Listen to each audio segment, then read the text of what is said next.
Hello, everybody! If it's Wednesday, it's Warhammer, and that must mean it's time for another episode of Warhammer Weekly. Joining me once again, as always, somehow that's still true, even though you weren't here last week, but that's okay. It's my co host, Tom. He's back. What's up, buddy? Hello, friends.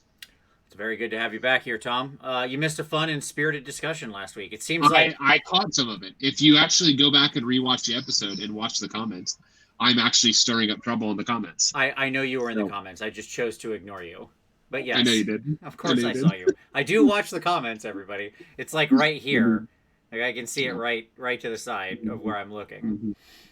Well, we've got a big old night tonight because oh my goodness, I did not expect that this was going to be this show.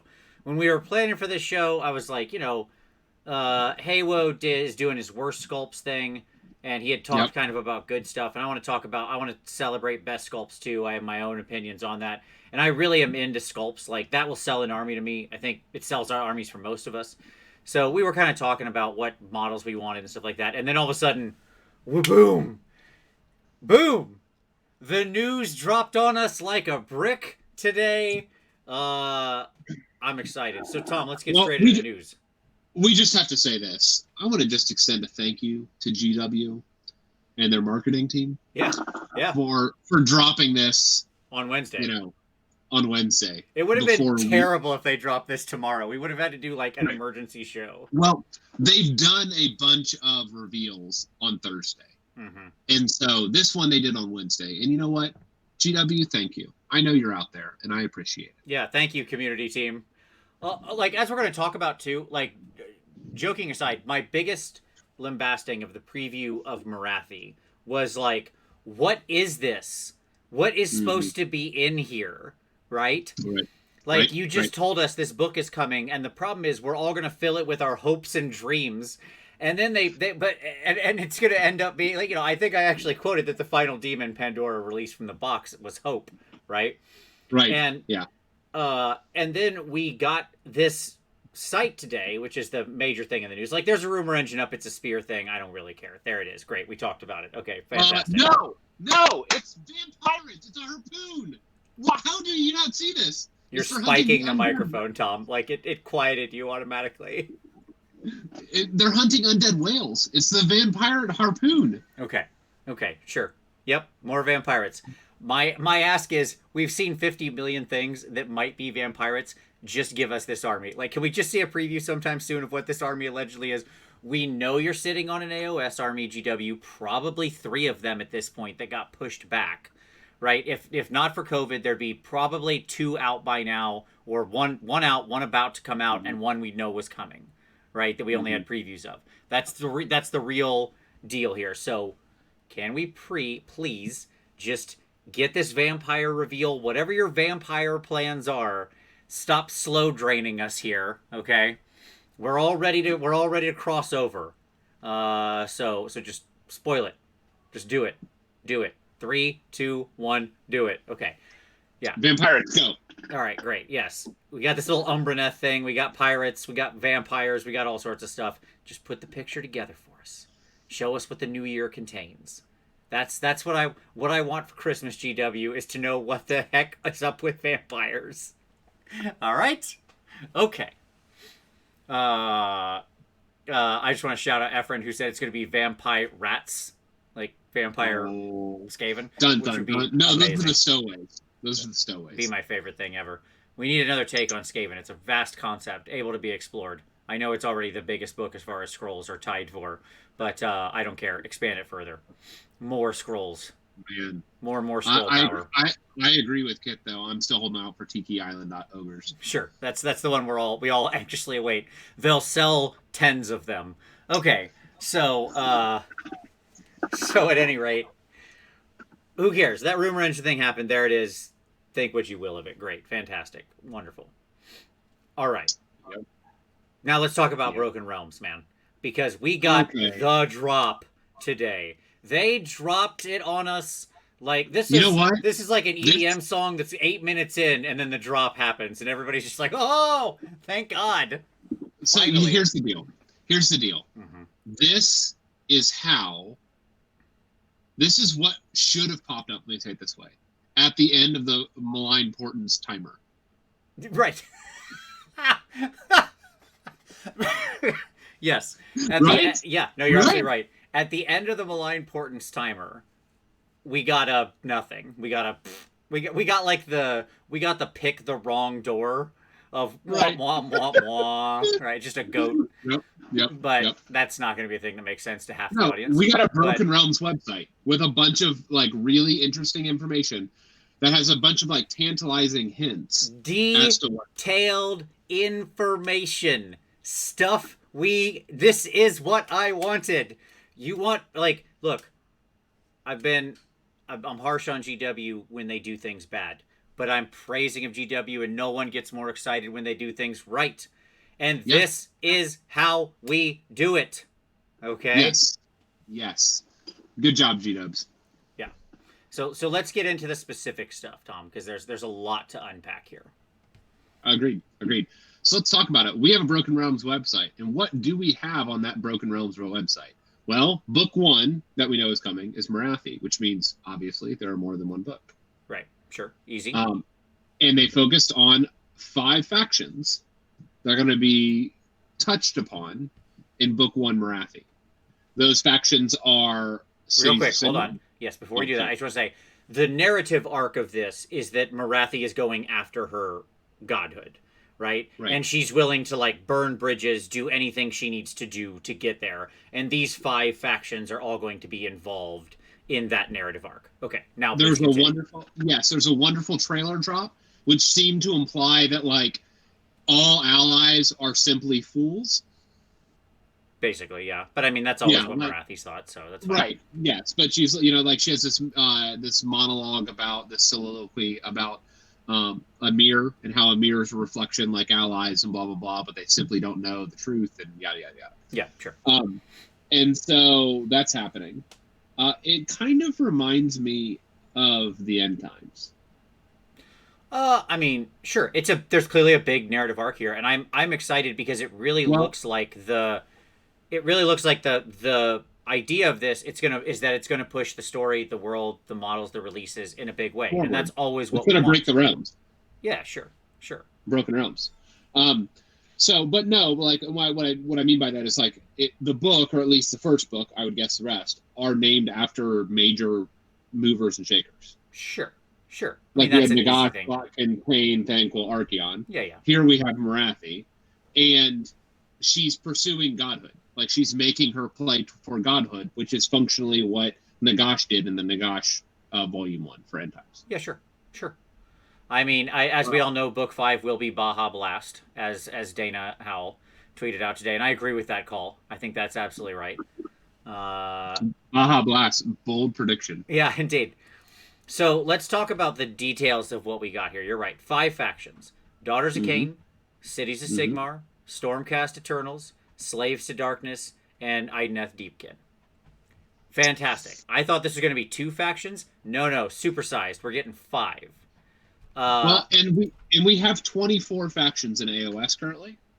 Sure. And so, you know, the estimate originally was 4 to 5 books was the guess, is what I heard somebody trot out. Sure. And so that would actually cover everybody if we averaged 5.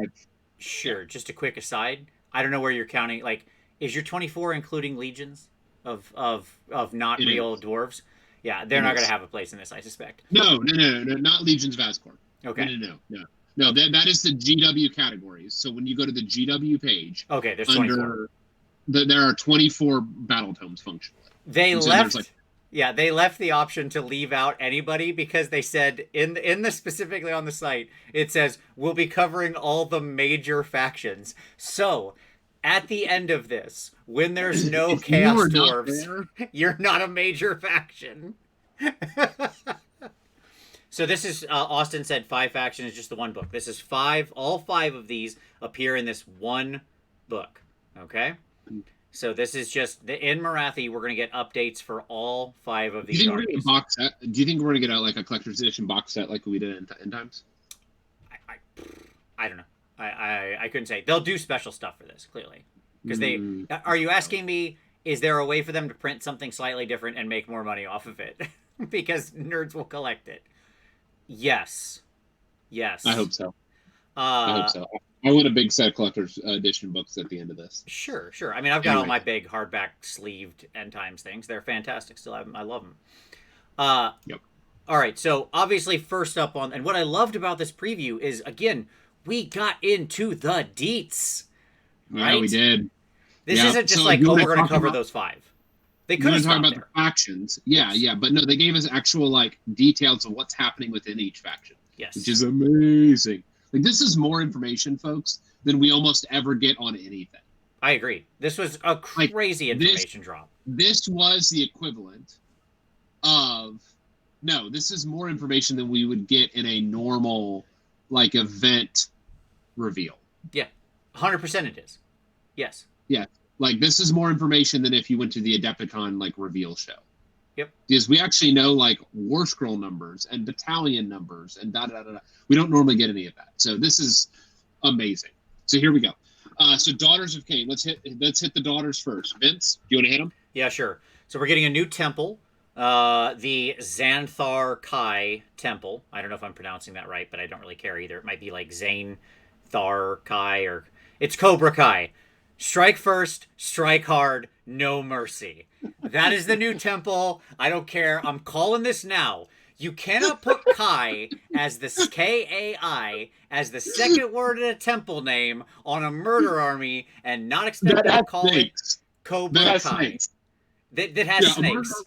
That has snakes, and not called the Cobra Kai. It will probably be the snake focused. It'll probably have a snake focus because it's kind of in line with the whole snake new hero in the box and stuff like that. If this really is a Cobra Kai, I'm gonna have to repaint my daughter's army yellow and black. Cobra Kai. That is what this temple is called. If you call it anything else, I will not acknowledge you or know what you're talking about. Okay? You don't exist to me. This is and forevermore Cobra Kai. Period. Okay?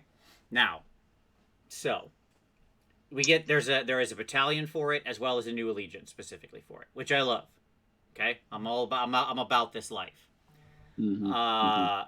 And then we know that we are getting new war scrolls for Morathi, who can now be in both forms on the table at once. And here is what I will say. People are saying, yes, we called that. We did. Although there was somebody who reached out to me and just said, hey, I was looking at this art. This is really cool. What do you think is going on here? And then I looked and I said, I think this is what's going on here. I'm going to talk about it on the show. And so I wouldn't have ever caught it had I not gone back to that art because of people asking me about the image. The so art. It wasn't just, I didn't just pull that out of nowhere. That's not fully us. So we're not going to take credit for that. Right. But I'm glad to see we were right. I love the idea of both Baby Morathi and Big Morathi being on the table at once. Yes, yep. Yes, yes. New Morathi, no longer, like, having her as both a spellcaster and a bully. I assume it's expensive to do all of that, and I am, again, all about it. Sounds fantastic. Let's get this going. Yeah. 100%. Strike hard, strike fast, no mercy. That's right. That's Doc now. Yep. So, good stuff there. Like, with that combined with the new Iron Scale that we're getting out of Blood and Shadow or whatever, I mean, it's obvious that we're going to be getting some big stuff here for Daughters. And honestly, I hope that what it does is some pretty decent rework and opens up some new interesting avenues for the book. It's been too mono-dimensional for too long in the way that book was played. That book has so much potential, and it just didn't... Well, we have the FAQ that's going to drop. Just a heads up. Normally we get an errata in December. Right. And so this is actually aligned really well where we could get a new temple and then a rebalancing of the current temples with an FAQ errata. Right. Right. So like if, for example, they were to nerf Hagnar, we don't know that they will, but it very well could and still bring the rest of the book in line with the new content as well. Yeah. New Cobra Kai temple. I hope it's awesome. I hope it's kind of snaky. New battalion, excited. Nerf Hagnar's thing to change it to be like a Holy Within thing or something, or just get rid of the reroll completely because rerolls are stupid. Rerolls of a Feel No Pain are dumb and should not exist in the game. So maybe you just kill Blessing of Cain. Like, I don't care. You know what I mean? Like, there's different ways you can play with it. Like, we've talked about fixing Doc before. Maybe it should kill Blessing of Cain. That's how you shoot that in the head. I don't care. You should never be rerolling Feel No Pains in this game. Ever. Ever. Ever. That should just be like, that should be a third rail we'd never touch. Seriously. Right. Right. That should be a new design principle. Right, exactly. Now that we've said, here's this rule that says you can't get multiples of them, and I understand they said, well, you can still reroll. Why? Why they pulled that, I don't know, but maybe they'll fix it now and just eliminate the only real rerolls of that in the game. But the fact that we could have an all-snake army, the fact that I am excited. Oh, and by the way, buff Craith, 5+ on Craith. Yeah. 5+ on Craith. Get hashtag 5+ on Craith. Yeah, so. Indeed. Final Realms book, etc. Mm-hmm. Yeah, exactly. It's coming back, I'm sure. Any decade now. Okay, so that's done. So Cobra Kai. So what we're getting New Legion, New Temple, and associated War Scroll battalions. Yes. Along with 2 new War Scrolls that are basically both Marathis. Yep. Big and small Marathi on the table simultaneously. That's fantastic. Okay, moving on. Cities of Sigmar. Yeah, boom! 2 new cities. Yes, this is what we wanted to happen. Right, we talked about this when we said Cities is the easiest expansion book in the history of books because you can just add cities. You just make new cities and done. GW's like, I agree, done. Yeah, I love that they already had that written probably when we were talking about it, and beautiful. So we're getting 2 Ulgu cities from the sound of it, Misthaven and Har-Curon, Misthaven. Whatever, there's umlauts and funny things, but look, it's Misthaven and Har-Curon, okay, or Curon or whatever.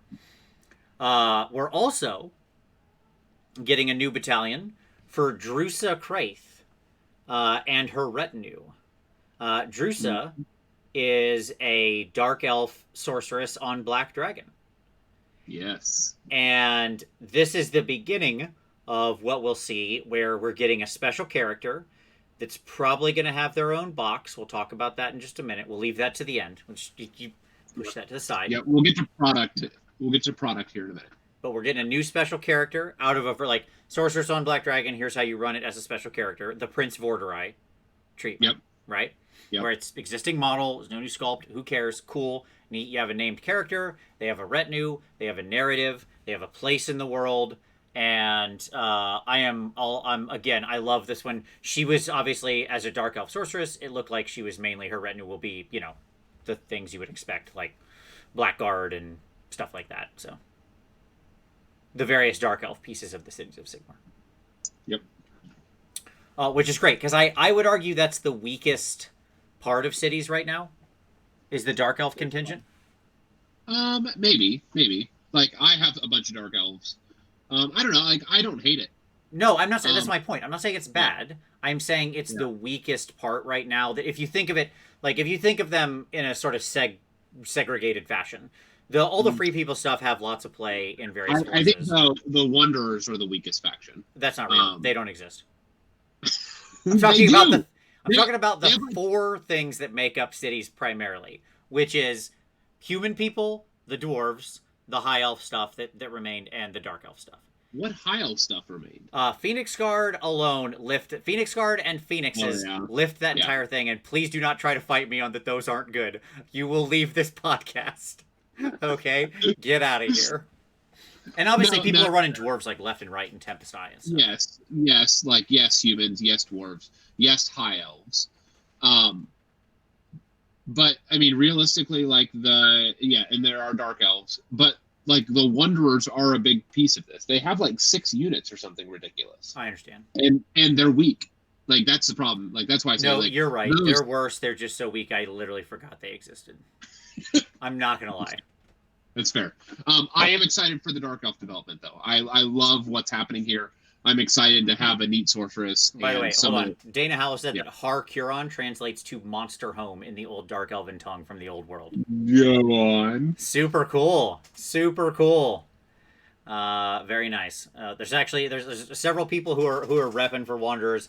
I'm happy for you. I'm super great that you enjoy it. I could not care less for that faction. Here's what I did with my Wanderers. I used them for painting classes at conventions as I slowly took all my elves and just gave them away to people. And he had a bag of broken Sisters of the Thorn, and he was like, "Here, Yeah, I just gave it down. Yeah. Yeah. I'm not going to use these. Just take them." Yeah, that's fine. Anyways, so super awesome that the Dark Elf side's getting some attention. Like I said, I do think it's a side. Yes, it would be nice for you 8 Wanderers players. It would be great for you to get some rules as well. I would love to see that in a future thing, and I wouldn't write it off. Like, again, there's no reason we couldn't return to these same factions in some future books. You could see people double dip, right? So, like, if cities went to Gairan or whatever, if we did a Gairan focused one or something like that, or had something that touches that, like if we get an Alariel book, right? Yep. You could see Wanderers getting a big boost or getting, support or information or the same treatment in that book, right? Yeah. So, fully possible. Yep. Agreed.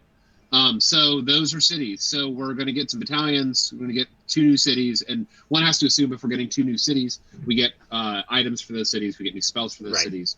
The whole shooting match. I mean, it's a huge expansion of the book. You're talking about going from 7 cities to 9 cities, and yes, one of them is going to have the ability to have daughters integrated into the army, like Stormcast, or more appropriately, I'm sorry, like Caradhran Overlords, or in Tepestai, or the Sylvaneth in Living City. Yes, gotta be. I'm so excited. Amazing value. Got to get that value. Yep. Okay, so that's cities. Yes. Cracking on. Stormcast Eternals. Oh, I read this and I was stoked. Okay. I know that Stormcast, some people love them, some people dislike them. Fine, whatever. But whatever you think of them, they're not in the best place right now as far as books go. Yes, Tom, we'll get there. It's fine. Just wait. Keep your powder dry for a minute, Tom. So they're not in the best place. There's a lot of things that just don't work.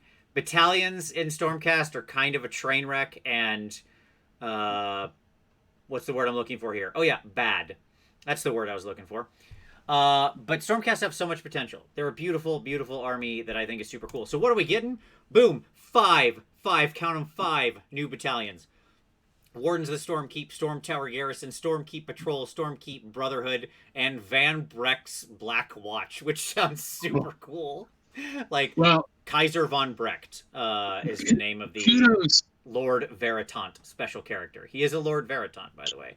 I did look that up, and he has his little doggy dog with him. Which is unfortunate because it's a bad war scroll. But what's awesome about this is that they at least are giving more things for the one storm host that's actually like fairly competitive right now. Sure. So, yeah. So the thing that's good, they're actually like piling more good on top of it. Mm-hmm. So rather than trying to make the bad things, like comparable, they're actually taking the good thing, the good nugget, and then giving the good nugget new tools, which is I mean, there are 3 new sets of allegiance abilities in here. Yep. Is what they said. So you mean they're actually going to get allegiance abilities other than once per game? When they storm strike, they can get make neg 1 to hit. Maybe, or they seem to be referring to those almost as much as sub factions. So I don't know that these are necessarily all going to be Anvils of the Heldenhammer or something, right? Which is what you're talking about. I think these might be completely new takes on this stuff. Now, clearly, unit-wise, it's a lot of the stuff we see in these Anvils armies, right? Because when you look at Kaiser von Brecht, this Lord Veritant, he has a group of gunslinging fools who follow him around, and they go hunt and shoot up chaos folks all around the mortal realms. Yeah. Yep. Yeah, there are a bunch of it's a witch hunter gunslinger brigade basically led by von Brecht, which is great. They have Gryph-hounds sniff out the evil, and then they fill them full of lightning holes. Yep. Yep. So cool. And I like that because, one, I do think that basically the sub-factions in Stormcast are whatever. They're fine. They're okay at best. At best, they're okay. If we were going to redo them, they'd be completely different. Like, they would look more like Seraphons, right? Where they're encouraging certain units, boosting certain things. We've talked about this before, right? So the fact that now we're getting 3 new ones that are designed as we would think of how modern sub-factions are probably going to be designed, fantastic. 5 new battalions.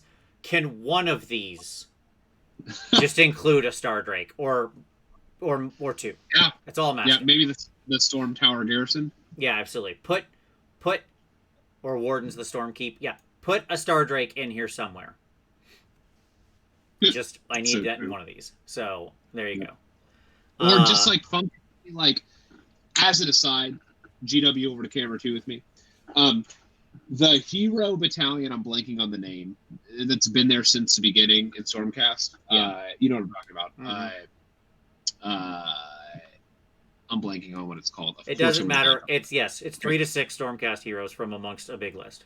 Yes. What needs to happen is that last list of knights, that's 3 to 15, just needs to go to 1 to 15. Mm-hmm. Like if that one change happened, then you would actually have like a semi-functional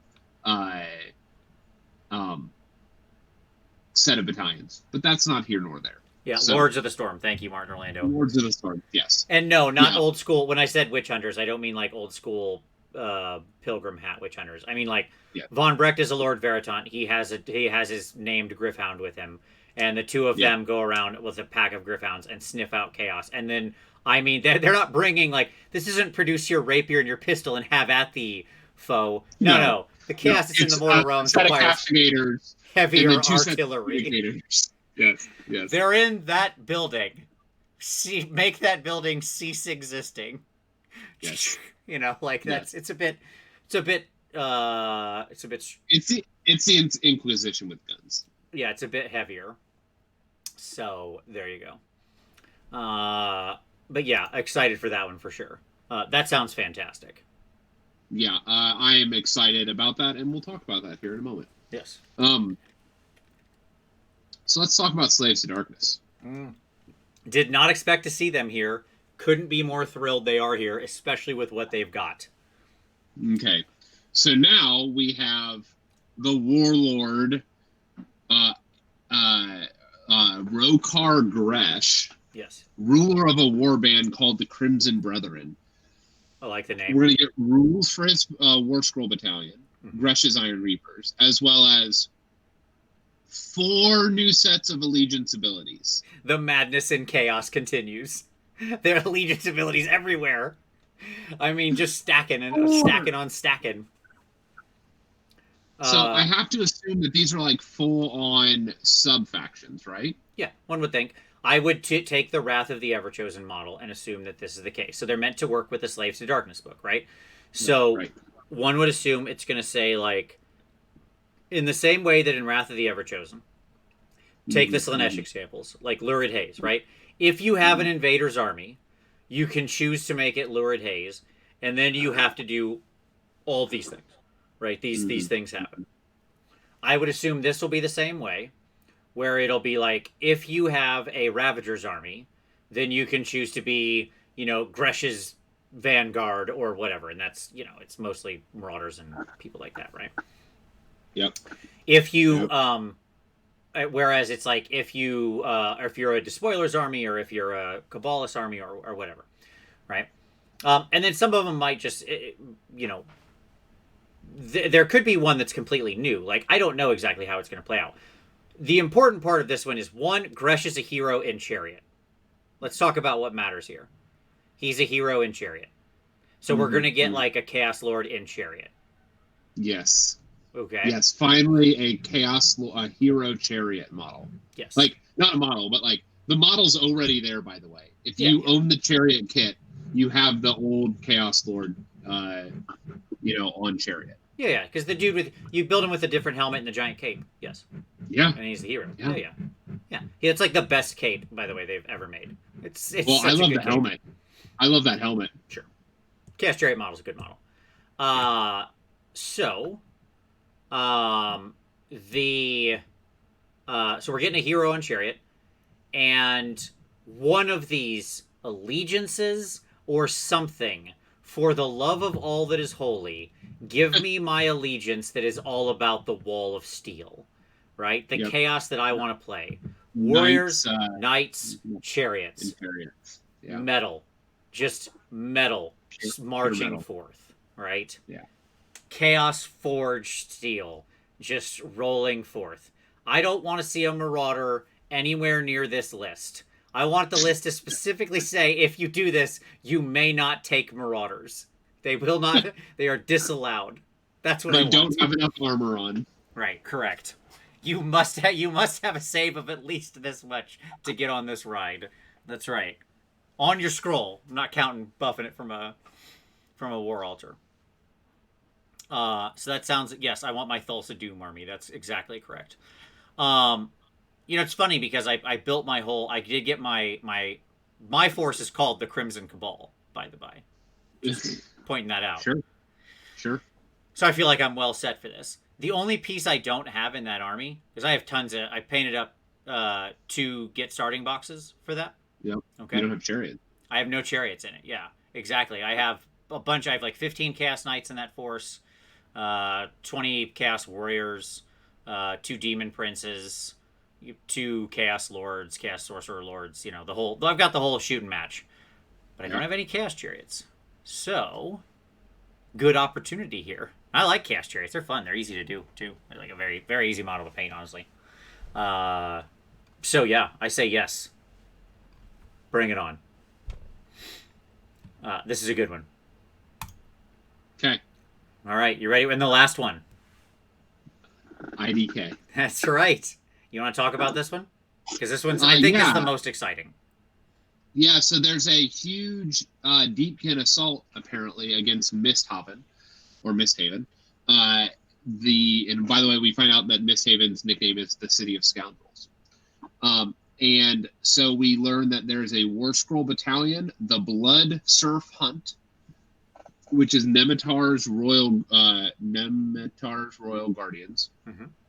We also have an additional 4 War Scrolls, including Achelian Alopexes, Achelian Leviathan, Turtle, the big turtle, and both Eidolons of Mathlon. Yes. Alongside mount traits for the Deep Mares and Leviathans. Yes. This is a really interesting, side note that they add about the mount traits for Deep Mares and Leviathans. Because up until this point in design, we have no instances of mounts that get traits that aren't heroes. I'll pause you there for just 1 second. That's not totally true, and you should know this. Okay. Who is getting mount traits? Endrin Works. Endrin Works are effectively mount traits, right? And they go on boats, and boats aren't heroes. Okay, I'll accept that. Yes. Now, I understand. If you're going to construe it to, literal mount traits, because that is a thing, right? Right. Then you are talking because it implies that it's being mounted by something else. Yeah. Right. No, it's fair. It's fair. But what I was going to draw is either we're moving into new design space, which is Leviathans, you can have mount traits on things that aren't heroes, or we have a hero Leviathan, which is the other possibility here. Mm-hmm. Oh wait, didn't the I think Dan just said it. Yeah, doesn't Anvil Guard? Can't you give abilities to your dumb Hydras and yeah? And there you go. There's a good example. Yeah, that's a good example. Thank you, Dan. Okay, yeah, they have special traits in Anvil Guard for their Hydras and their Charybdis. Yes, they do. That's right. Because you could get to take the black blood thing that sprays back. Well, that's a lot less. That's a lot more disappointing, and it doesn't answer the question of why do we need another Leviathan scroll. Because the current one is bad, and we're going to fix it.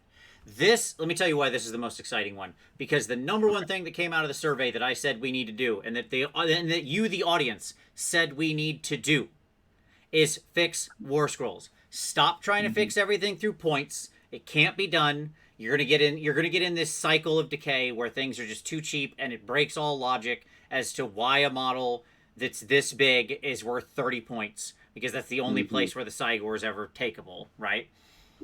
We can't fix it all by points. So we need new scrolls. So, new Shark Scroll, new Turtle Scroll, and most importantly, 2 new Eidolon Scrolls. Yes, this was the correct fix for these. Give me new scrolls. Now, if we get a hero Leviathan, or a hero on a Shark, great. That sounds awesome. I would be super jazzed for that, okay? I'm not opposed to that at all. But Shark Hero sounds fantastic. But giving mount traits to these guys, one, good, yes, thumbs up. So now you can have your magic underwater seahorse with his mount trait, or your giant turtle with their traits, or whatever. Yep. But two, I want to see more scroll fixing like this. Like I would argue Marathi scroll had built-in innate problems too. And that's why I was happy to see them fixing it there as well. Yeah. Okay. Like, imagine if we get a Magmadroth scroll fix. Yeah, sure. This opens the door to scroll fixing in these tomes. This is what needed to happen, right? Yeah. So, good. Like, this is why I said this is the most exciting one, because to me, this bodes the most well for that they have recognized that you can't fix everything in this game solely by just futzing with points. Right. Yeah. Like it indicates a design shift or a development shift, kind of. Yes. Of like fixing past problems. Right. David, this is reaction to an announcement. This is not speculation. Like this, I mean, the idea that we're gonna of what might change is speculation, but we know for a fact that like IDK is getting a new battalion called the Bloodsurf Hunt, and that it has 4 new war scrolls for the Shark, the Leviathan, on both Eidolons. That there's gonna be mount traits for your magical seahorse and your turtle. Yeah, this is all real. This is all on the website, ageofsigmar.com/broken-realms/. Yeah. It's all. Oh, and just to respond to another comment here, Sporadicus said, I don't think it's going to be a Shark hero, just a rewrite. It says mount traits for Leviathan and Deepmare. Yeah, I agree. I understand that. That wasn't meant to say I think we're getting a Shark hero. I'm saying if they give a new version of Scroll and it happened to be a hero version, like let's say they say, well, the original Alapex still exists, but now we're also going to give you new Alapex, right? And it's different. It's like Shark with a hero mounted on it. So it's not just a rewrite. Maybe they both still exist. Fine. I'm not upset about that. But we're not getting a different Eidolon. These are clearly rewrites of the Eidolons, right? Or they could be named Eidolons. They're going to be rewrites of the Eidolons. But sure, I guess you're not wrong. But, yeah, I mean, to me, this was really important because the army's monodimensional. Yeah, I mean, or they could, like potentially you could, this says, and then it's both Eidolons and Mathalon. We have the aspect of the sea and the aspect of the storm. You could have 2 other aspects. Good, but I mean, they said both Eidolons. They didn't say it like that. When you phrase it in those words, it says the existing Eidolons. Sure. Does that mean that we'll get Broken Realms Beasts of Chaos? It means that Beasts of Chaos will be in some future Broken Realms book because they are certainly a major faction. I mean, I don't think anybody's going to accuse Beasts of not being one. As I said, we have 24 factions and 5 are touched in this book. Yep. So we got a lot to go. If you look at the prior end times, we had 5 volumes. If they touch 5 per book, you're going to get all the factions touched and then a new faction. Yep. Exactly. So. This is super exciting. Like, this was so much more information. But we're not done yet. But yet, there's more. But wait, it gets worse. Okay, so they're doing fiction that you can sign up for. That's great. Yeah, it's cool. I read the first story today. It was fun. It's all about Gorka Morka returning. Good. That's what we want to hear. So here's what we have. So at the bottom, they have the product stuff that's coming soon. Okay. Yes. And the summary, by the way, is for the book 1 is this story tells the tale of the Shadow Queen's burning desire to ascend to godhood. After biding her time, her opportunity has finally arrived. Yet as she begins her final preparations for an arcane ritual of terrible magnitude, we've heard that one before, the Soul Wars are drawing to a head with mighty battles being fought across the mortal realms. It includes new rules centered around the key players and action hotspots detailed in the story, including allegiance abilities, war scroll battalions, updated war scrolls, and more besides. Yes. Again, so that's the this is my point. They've recognized that that points fixes aren't everything. We got to go in and fix some war scrolls, and this is the vehicle they've chosen to do it. And I, for one, applaud them. Well done. Well done. Okay, but let's talk about the product. Yeah, man. Let's do it. So the first box is one we've already heard about: Broken Realms, Shadows and Pain. In this stunning battle box, we're going to get a 40-page booklet with 38 miniatures of Slaanesh versus Daughters of Cain. Yeah, so that's the box they already spoiled. That's the one with the Iron Scale and the Lord of Pain. Very excited. Yep. Okay, good. Yep. Good stuff. And so it looks like in the narrative here is that the Slaaneshi followers have discovered a gateway to their lost god's prison, but the Daughters of Cain who defend it have designs of their own in motion. Dun, dun, dun. So something that the Daughters are doing, something with Marathi's plan, is likely involving the bound Slaanesh. Mm-hmm. Sure, of course. So I think she's going to try to become a Chaos God. Well, I mean, we'll get into the wild tinfoil hat speculation in just a moment. Okay, it's coming. It's coming. Okay, here we go. But the next is that we actually have looks like a new product line. Yep. Okay. And there's a bunch of Broken Realms boxes that are coming. I count 5, right? No, 4. 4 that correspond with the other factions that are being released. Yes. And mainly so revolving around the special characters that we've just talked about tonight. Right. So we have the Daughters box. But this King Scythus Nemitar of Priam, who is the IDK named guy, he has a box coming called the Blood Surf Hunt, right? That's the battalion that they had mentioned. Yep. And only the finest beast riders in any enclave chooses only the most battle-hardened and skilled Achelians to join in his Blood Surf Hunt. And it's a box, it looks like, with that matches the War Scroll battalion. That is the Achelian King model and 2 Alapexes, 2 sharks. Yeah, so let's talk about what the picture versus what we know versus what could be. Here's what's important. Right. So on this product section of the website, they have a picture for all of these, right? Yeah. So here's King Nemitar and his 2 shark buddies. Okay. Yep. So the sharks are obviously bought in individual boxes right now, as is the hero guy on Deepmere. Okay.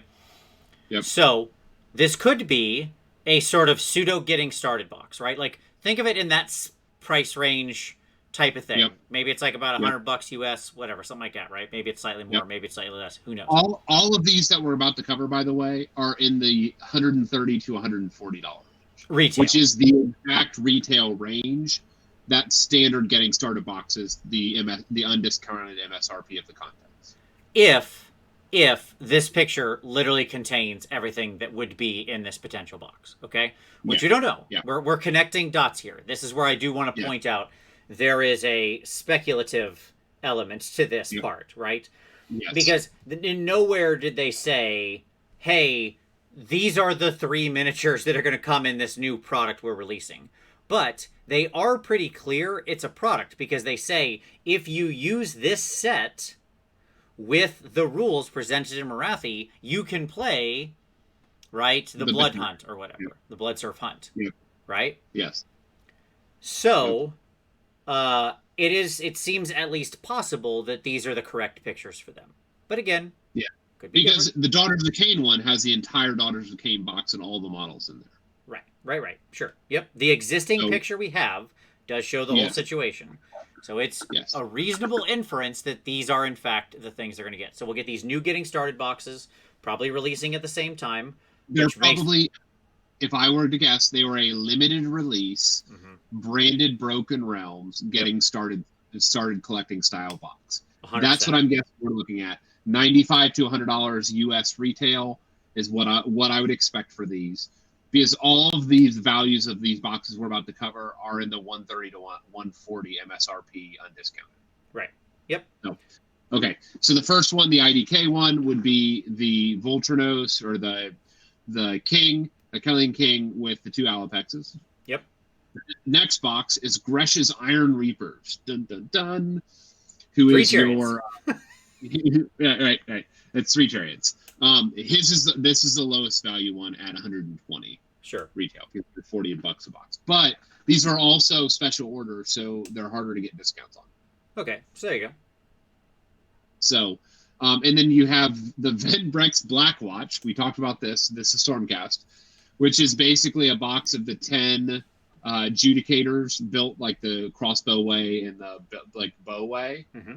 Then the castigator little push to fit box with the Gryph-hound. The Lord Veritant with his Gryph-hound. And then another set of 6 Gryph-hounds. Yeah. I told you, man. He's got his dogs. Row, row. Yep. Yeah, he's going to get them Chos. That's right. And his firing squad. Yes. So yeah. Super cool. That's they're really leaning into the Anvil Guard Shootcast. Yeah, sure. That's what this is. It's a thing now. Though I don't know how many people actually take Judicators in those kinds of armies, but all right, sure. Yeah. Okay.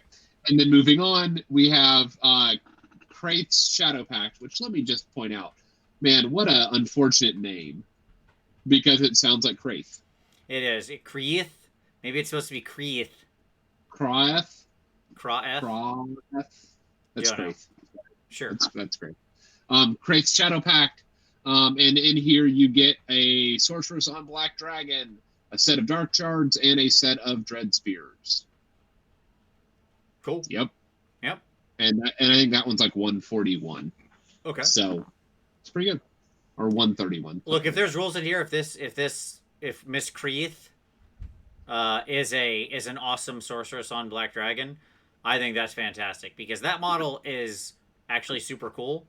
And it has potential in a lot of ways, like in a lot of different spellcasting capabilities and stuff that it can do.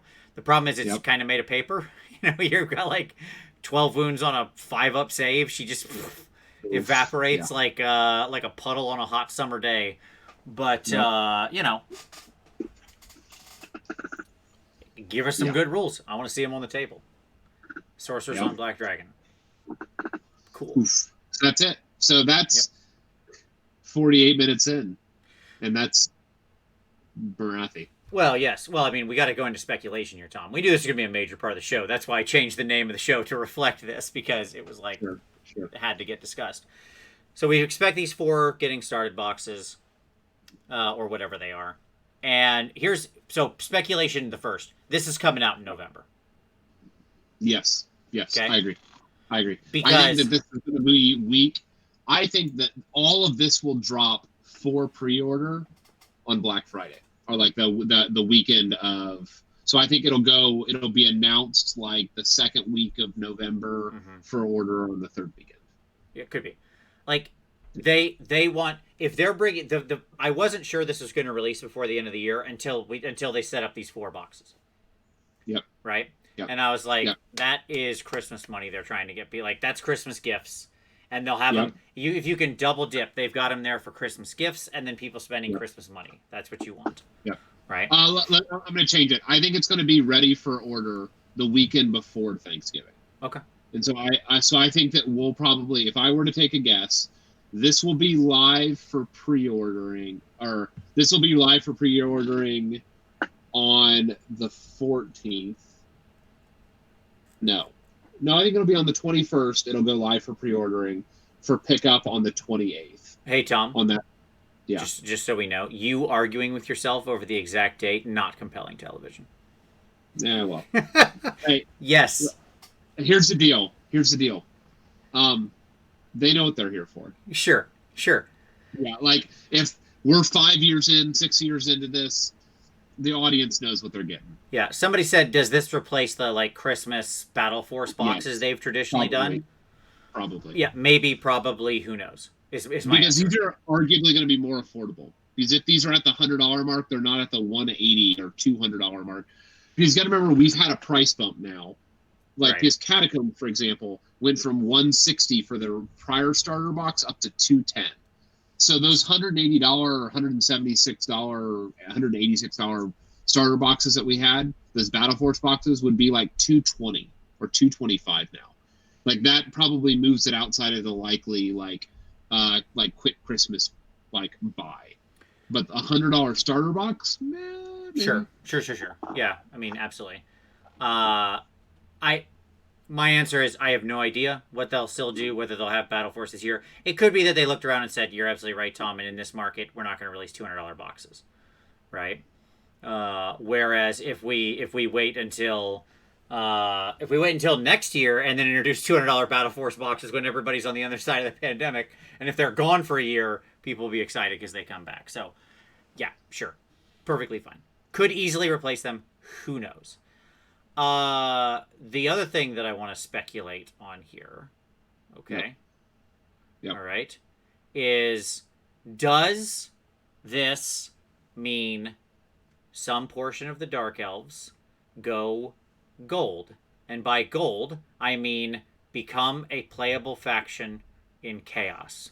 Do they become a Chaos faction? Now, it should be noted that Morathi really hates Chaos. There are a few people that hate Chaos more than Morathi. Like, if you go back and watch the original videos of her release, she was like, I was the first to fight against the depredations of Chaos, right? Blah, blah, blah, blah, blah. Like, she has good reason. A Chaos God did eat her, okay? And she is one who bears a grudge. But, I mean, maybe. does her own Maybe. machinations... But can I remind you that in Storm of Chaos, she was also the one that led the Slaanesh Dark Elf cult? Yeah, I understand that. I know all of that. I also know that on, like, the 4th edition, Dark Elf army book, which I have over there on the shelf that I'm not going to go grab right now, they're just wearing corn symbols. Okay, like the Dark Elves, like the Witch Elf just has a corn symbol on. Okay. Yep. So, the point is, sure, there's precedent, right? Right. And in her great quest for power, she could easily fall, and that would be that's of course the traditional story Of elves. of elves and of the mortal realms in general, right? Or of order and chaos in general, is that people who hate so much they become the very monster that they were fighting against, right? That kind of thing. Yeah. That is the story. Do I think that dark elves are gonna like leave order and go to chaos completely? No, absolutely not. No. 0% chance of that happening. 0%. Here's what I'm going to say. There's a discussion in the comments that I agree with. If anything happens, what happens is that Morathi gets split off into a dual personality. And Snake Morathi is Slaanesh Morathi. And Foot Morathi is the Order faction Morathi. Could be. They could both share keywords. They could go gold. My point is, it's not like this. Like, is she going to betray Sigmar? Yes, of course. Like, duh. And if Sigmar doesn't see that coming, he really is a bit sleeping on the throne. Like, of course he knows that's going to happen. But he's, whatever. Like, of course she's going to betray him. And of course she's going to do whatever because she always wants power and she always has. And she's willing to throw allies to the side. And that doesn't mean she goes to chaos. It just means that's really interesting. Because now we have, like, cool, interesting infighting in the forces of order. Right? Right. Who can still, like, get together and will be on the same side when chaos comes a knocking. Or whatever. Right. Right? They have no mutual love, but they do still share a mutual hate. Right? Yeah. Now, at any rate, I wouldn't be opposed to them being a gold faction in some way. Like, where her excessive avarice for the powers of a god, her greed, right, and what she's willing to do in sacrifice, sort of allows them to be either, like, you can play this version of it that's a chaos force, or you can play this version of it that's an order force. But it's not like all of Dark Elves are going over or something. They're not going to be like, oh, sorry, Cities players who had whole Cities armies based on Dark Elf stuff, that we're adding more Cities stuff too. Right. That's not a thing anymore. Like, get out of here. Of course, that's not what's going to happen. I mean, they did do that in the end times, but we're going to ignore that. What I will say is that what we do have is the possibility that we have a gold faction that splits off. That is, and I could see the narrative already of like Morathi driven to excess and her lust for power. The aspect of Morathi, which is the big snake thing, basically takes on a life of its own. Mm-hmm. And it becomes this aspect of Cain, or this aspect of Slaanesh, which, oh, by the way, like, if you remember the old Slaanesh Lord, like the 6-boob Slaanesh Lord had a snake lower body. Yeah, sure, I know. Yeah, of course. Yeah. And again, I don't think we need to see the death of Grand Alliances for, like, any, like, and we're not going to see the death of Grand Alliances at any point in time. And I'll tell you why, and I wouldn't want it. That's bad. Sure. Because they're good framing devices. Right? Right. Like, right. Order, Chaos, Death, and Destruction is a useful thing to have in your game when you're trying to get new people into the game. Yep. Okay? Yep. Like, part of your narrative is playing double purpose here. One, it creates sort of these thematic things that you can play with, that you can have fighting amongst. When it's just 24 people screaming in a room, there's nothing interesting going on. But if you split those 24 people into, like, 4 groups who are all arguing about from different points of view, now you have something interesting going on, right? And sure, in one group, you can have a couple people arguing amongst themselves. Over here in this group, 2 people are punching each other and getting into a slap fight. Like, that can happen. But the point is that there's a reason why you tend to group things beyond just, the narrative. It's useful for helping new people in the game. It's useful for you to actually use as a construct within your own storytelling and design. It's useful for things like rules constructs and, like, these armies tend to do these kinds of things on this side of the, destruction armies tend to act like this, death armies tend to act like this, and those features are there. So they serve a meta function far beyond just existing because of the narrative. All right? Yep. So they're not going away. No, Malarian is not working with Archaon. There was like this one little weird misprint out of a thing that the author, like, years ago, that the author was like, no, that was a misprint that got set up and came back. I mean, we don't know what the heck Malarian is doing, but we certainly don't know he's working with Chaos or anything like that. And I mean, I highly doubt he would that he will be a Chaos dude when he comes out. We did find, like, Malarian did find Morathi in a glade surrounded by dancing shadow demons. In the very first story we ever heard about him, that is still kind of almost the only thing we've ever heard about him. Yes. But yeah, I mean, he's off on his own, and who knows what he's doing. I don't think you'll see anything for him until 2022, 2023. So I don't think you're getting any Malarian anytime soon. So I think that's probably true. I mean, we might get him next year. I could see him in spring of 22. Yeah, sure. In 2022, I would believe it. Yeah. I don't see him coming anytime soon. Like the first rotation of AOS 3.0. Yep. Like as the big army for that spring. Which, by the way, let me just point out as we're, like, doing this hypothesis stuff. Where was that? Where did I quote that? Oh, it was in the community article. That's what it was. The first line of the community article, by the way, for, how I've been promoting like my hypothesis that the new edition of AOS is coming next summer. The first line of Forgotten or Warhammer Age of Sigmar Broken Realms is a new era is coming to the Age of Sigmar. Yeah, sure. And will this lead to 3.0? Okay. I mean, odds are. I mean, what are you putting on odds on that? 4-1. Okay. All right. Seems fair. I'd probably be more in the 3-1, but I'm okay with that. It's 4-1 feels strong, but we're both close. I feel pretty strongly about it. Now, that said, like, I could see a world where this is like the mid-season patch, and it gives us another year, right? Yep. Like, because this patch is happening narratively, it gives us an additional year on all the other prior books before we get to a new edition change. I could see that logic as well. But I think more likely this is going to lead to the new edition. Yeah, I think we all feel that. And it would make sense. It would track, of course, the pattern of the dates. All would line up like blah, blah, blah, blah, right? Yep. The question is just, do they feel the need to, like, there's 3 questions that manifest doubt in my mind. Like, if it happens, I won't be surprised in the least. Okay, I'll be like, yep, that's fine. Here's the 3 doubts you should have that it's coming. Okay, if any. This is why I'm saying only 3-1 in favor of it happening and not 100%. Right. Okay. Right. One is that COVID pushed everything back.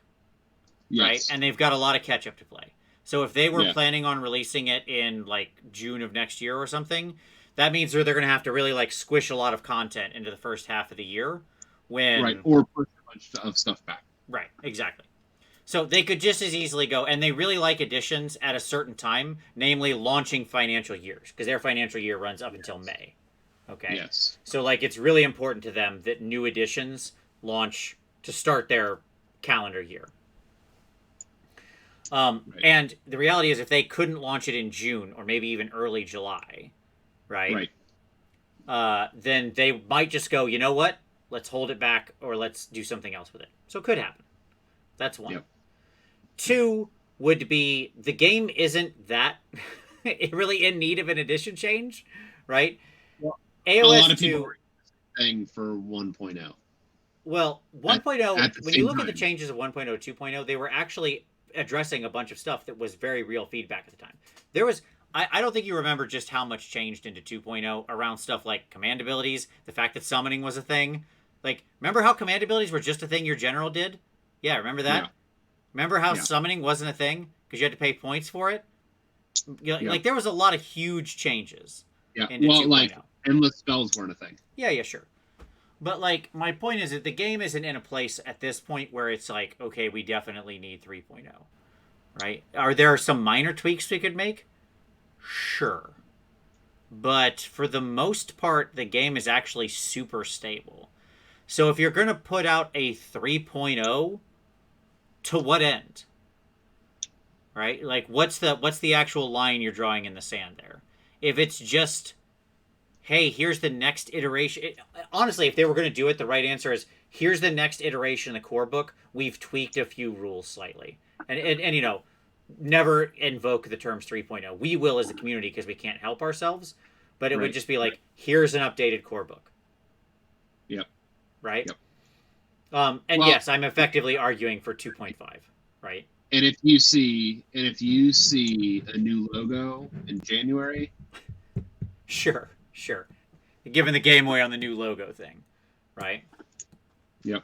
And the third reason that I have cause to doubt it is just because of, are they going to be able to get out all of these Broken Realms books in time? Right? Like, we don't know how many there are. A month, right? Yeah, if let's say there's 5, that would put them on a faster than one every other month schedule to get it out by June. Right. Which is real fast for these big narrative books, right? That are introducing a lot of change into the ecosystem. Now, did they do that with 40K? Yeah, basically. Right? I mean, 40K is a little different animal than AOS. But the point is that do we have some reasons to doubt that it could happen? Yes. I'm still saying odds are 3-1. We'll get some kind of flip over something at the end of this, right? Mm-hmm. But if it didn't happen, I also wouldn't be surprised, right? I'd go, yeah, okay, I can see that. And then I would say definitely in 2022 we're getting that changeover, right? Yep. Which again, to me, would actually be the right way to go. But we'll see. We'll see what the paymasters say. Okay. Now I think we've covered all Broken Realms stuff. I don't think there's anything else Broken Realms we need to cover. Very, very, very exciting. Whew. I mean, this is a big one today. I was giddy.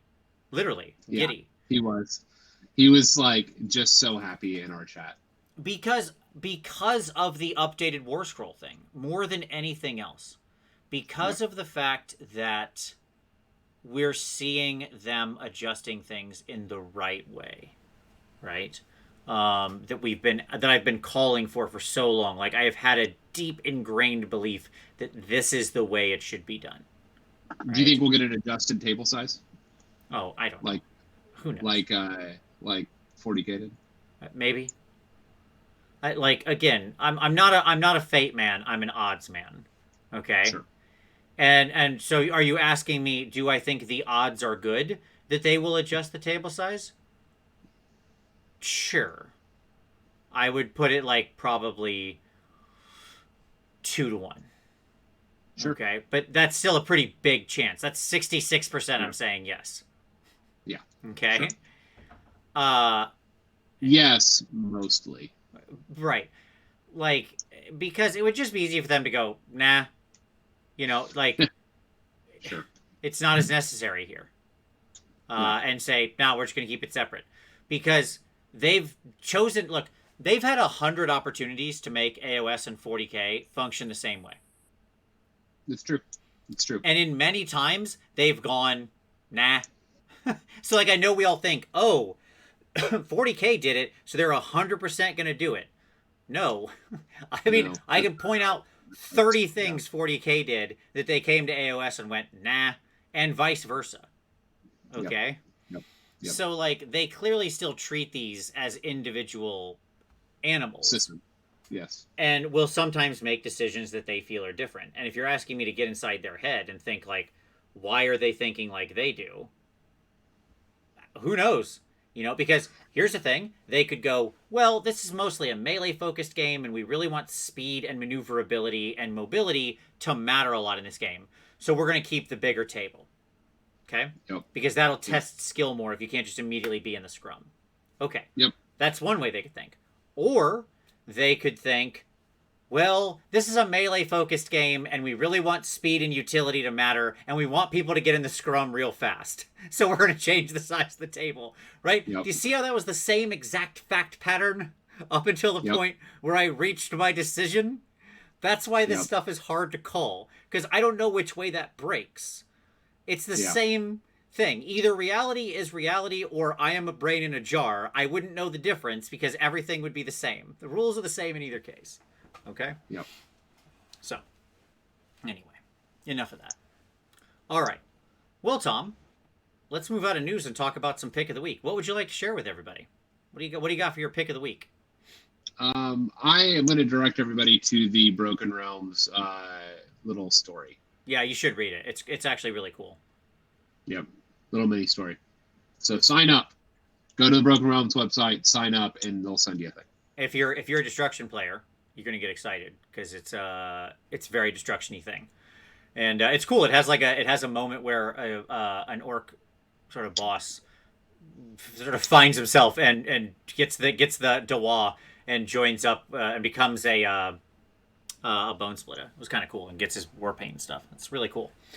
All right. For me, I want to direct people. I'm gonna link the channel below. This is like a really small channel, but I thought it was actually super cool. So it's called Artist Empire, and our good buddy Mini Stomp, Mini Stomp, the source for all of your Warhammer needs. He's not a sponsor or anything. I just really like the dude. And he's a really nice guy. He reached out to me and just said, "Hey, here's this cool thing." So what Artist Empire does is just these really short videos. They're like 2 minutes long or a minute long, and he takes a model, okay, and he shrinks He shrinks like hours of him working in Photoshop to turn the model from just a picture of a model, okay, into like a model that looks like it's sitting in the universe. You understand what I'm saying? Like he adds smoke and background elements and color corrections, and it's just all really super cool Photoshop work. And he condenses like 3 hours of work into like 2 minutes. Yep. Just super fast, clicky stuff. And it's so cool. Like the images at the end were really neat. So I was like, oh, that's cool. And they're just real neat short videos to look at and can give you cool ideas for how to set your models in worlds, especially if you're doing like, it's good inspiration for things like display pieces if you're doing competition painting, because you should try to make them look like he does in the photoshopped picture, right? Yep.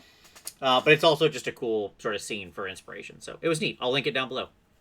I'm going to jump back, by the way. Okay. I don't think you made this announcement last week, but so I'm going to make it this week. Omri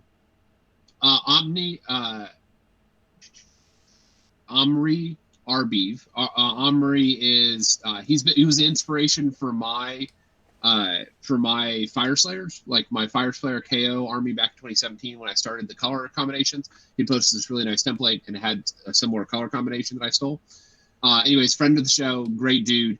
He's actually he's created a bunch of Fire Slayer tokens that on the Fire Slayer, he's the one that had done the latch key, like the the key axe like measuring tool that you've seen Kenny and a bunch of other Fire Slayers using. Like I think he designed that, and now he's doing a Fire Slayer token set. So if you're hot on those naked babies, if you're one of the 24 people who play Fire Slayers in the world, yes, you need to get on the Fire Slayer page and jump in on this. They're gathering names for those that want orders of this token set, and it'll have all the everything that you need to play Fire Slayers with all the buffs and all the tokens and all everything. Nice. And it's awesome. So check it out. Nice, dig it. I'll link the Facebook thing down below so people can join up. Okay, Tom. Let's talk about some hobby time, man. What did you work on this week? He said, knowing that Tom actually did hobby this week. Now we can't see anything. That light is way over too bright. You didn't reveal anything. That's not how cameras work, Tom.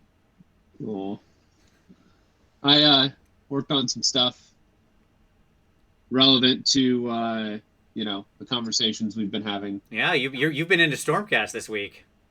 I have. Yeah, you've been getting out of the Stormcast, giving them some work, some love, some TLC. Yeah, I found a list that I want to play. Mm-hmm. That's how it happens. That's how it happens. Yes. And so let's see what happens.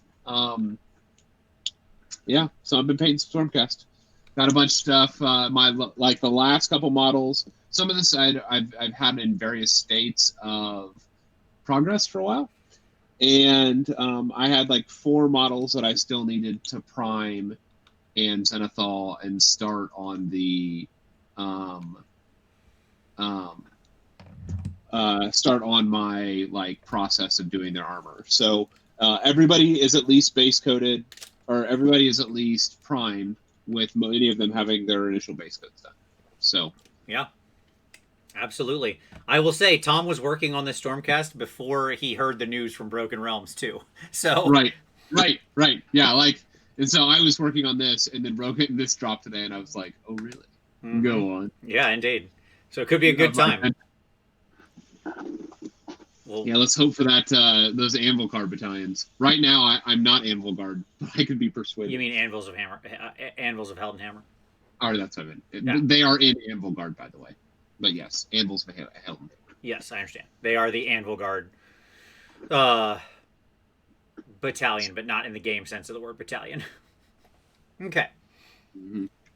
Well, I finished up my last little guy that I had converted. I'll share him out in a couple of days. He's a real monster. The last little baby I had pre-converted. So now I'm working. Now my office is a complete mess again. You can't see this around me, but it looks like a hurricane exploded, because when you're doing like heavy conversions, I have to have like 18 different boxes of different things out to pull bits from. And I did convert my first big. So here he is. My first big boy. He's ready to go. And I'm super excited about this guy. He's got his big old club, and he's got all sorts of chains and cogs and gears, and he's got a big giant Imperial Knight leg. Like the full size Imperial Knight matches his leg size completely, which I'm excited about. They're exact sort of size matches, so you can metal out his leg real easy. And he's wearing his Imperial Knight helmet and all that. I've got another one to do on top of him. I will point out that on his feet, I'm sure you can't see it, but on his feet is the side of a Idoneth Deepkin boat that I took a Dremel to and absolutely hacked the living bejeezers out of to make into a basing element. Take that, you awful stupid boat. I have never been happier dremeling a model than when I was slicing that thing up. I was just cackling. Like, yes. Ah, stupid boat. This is the fate that should befall all of you. So at any rate, happy about that. And I'm working on my next small. He's partially in progress. My next little baby. So he's still got a lot of grieving to do, but he's coming along. I was working on him today. And I got one more baby to do and one more big to do. And then I'm sure I'll get a third big at some point in time and convert him up. So, yeah, we'll see. I've still got more boat pieces, so there's going to be multiple smashed boat parts. And then I'll take the rest and I'll make a big terrain scatterboard for my table with the rest of the boat parts all broken and shattered apart and easy to move over. So that's my hobby, conversion time. There you go. All right. Well, Tom, now with that said, let's turn to a fun topic. Let's turn to something that I know is going to be completely non-controversial and in no way will start any conversations amongst our audience of what they think and how they think we're wrong. Okay? Let's talk about our favorite aesthetics. Yes, our favorite sculpts. So we're going to do tonight we're going to do our favorite sculpts. The rule to this is they had to be current in AOS. Okay? So we're not doing any historical sculpts. So they must still be a current model. Damn it. Those dragon princes. Oof. Sure. But yes, they had to be a current AOS model. Yep. Okay. All right. So I have these, Tom, in absolutely no particular order between the two of us. I just got all the pictures, and I mean, they're in alphabetical order is actually what's going to happen here. So Sure. So there you go. All right. So what we wanted to do was, I think these are worth discussing and why we love them and what makes a good model, like what makes it grab us, okay? Yep. And what we think makes it grab people in general. I think that's kind of what the conversation I want to have. All right. So, ba-boom, up on screen now. I have our first one, which is one of my picks, which is the Achillean King. Okay? Okay. I love this dude. I think this guy is amazing. I think the Achillean King, either version of him, I happen to grab the named version of him. Have you painted any of them? No, I have not. Some of these I've painted, some of these I haven't. I think this guy's great because he's fluid. Like, he feels like he's underwater, as many of the Idneth do. He has an incredibly wonderful aesthetic shape to him. Like, he's all these smooth curves that are then hit by these hard crossing edge lines, like these straight lines. Yep. You see this guy in competition all the time. Okay. Yep. I think the Volturnus one is cool because he has a lot of character, like his weird smiling mouth and his eye patch and the big, like, there's just the elements there specifically him I think are cool. But again, either one would be fine. There's a nice mix of organic and like crafted. Yes. Like surfaces. Mm-hmm. Yep. Big, giant, beautiful cloak. Love a good cloak. Cloaks are cinematic. They're amazing, right? Yep. And I agree with you completely because the metal that's there, too, isn't just like flat metal plates, right? They themselves have these sort of wonderful, almost like clamshell type of sculpt to them. You know, these waves. Everything about him feels right. Like, he feels like he's underwater. He feels like an underwater king. His armor looks like that. His mount looks like that. His cloak looks like it's flowing in the water. So, like, to me, I just think this dude is top notch. Yep. And I have seen this guy entered into a lot of painting competitions because, again, I think he's a model that demands to be painted. Again, you can do like all sorts of really cool patterns on him and things like that, right? Where you can, these underwater creatures behoove a lot of great patterns. I will say I went back and forth on the Idneth a lot because I was almost going to pick the Leviathan. Okay. Mm-hmm. But I actually just hate the way with the Leviathan. I don't like the way that the Howdah feels just kind of there. Feels like it's on it. It's completely separate. Yeah. This guy feels much more organically connected. I know that sounds weird, but the Howdah just feels completely like the turtle is the strong part of the Leviathan model. The Howdah looks so weak. He looks unified. Exactly. Yes. 100%. 100% agree. Yep. Okay. So, I think, he was, again, these aren't in any kind of top order. We'll talk about maybe our absolute favorites at the end.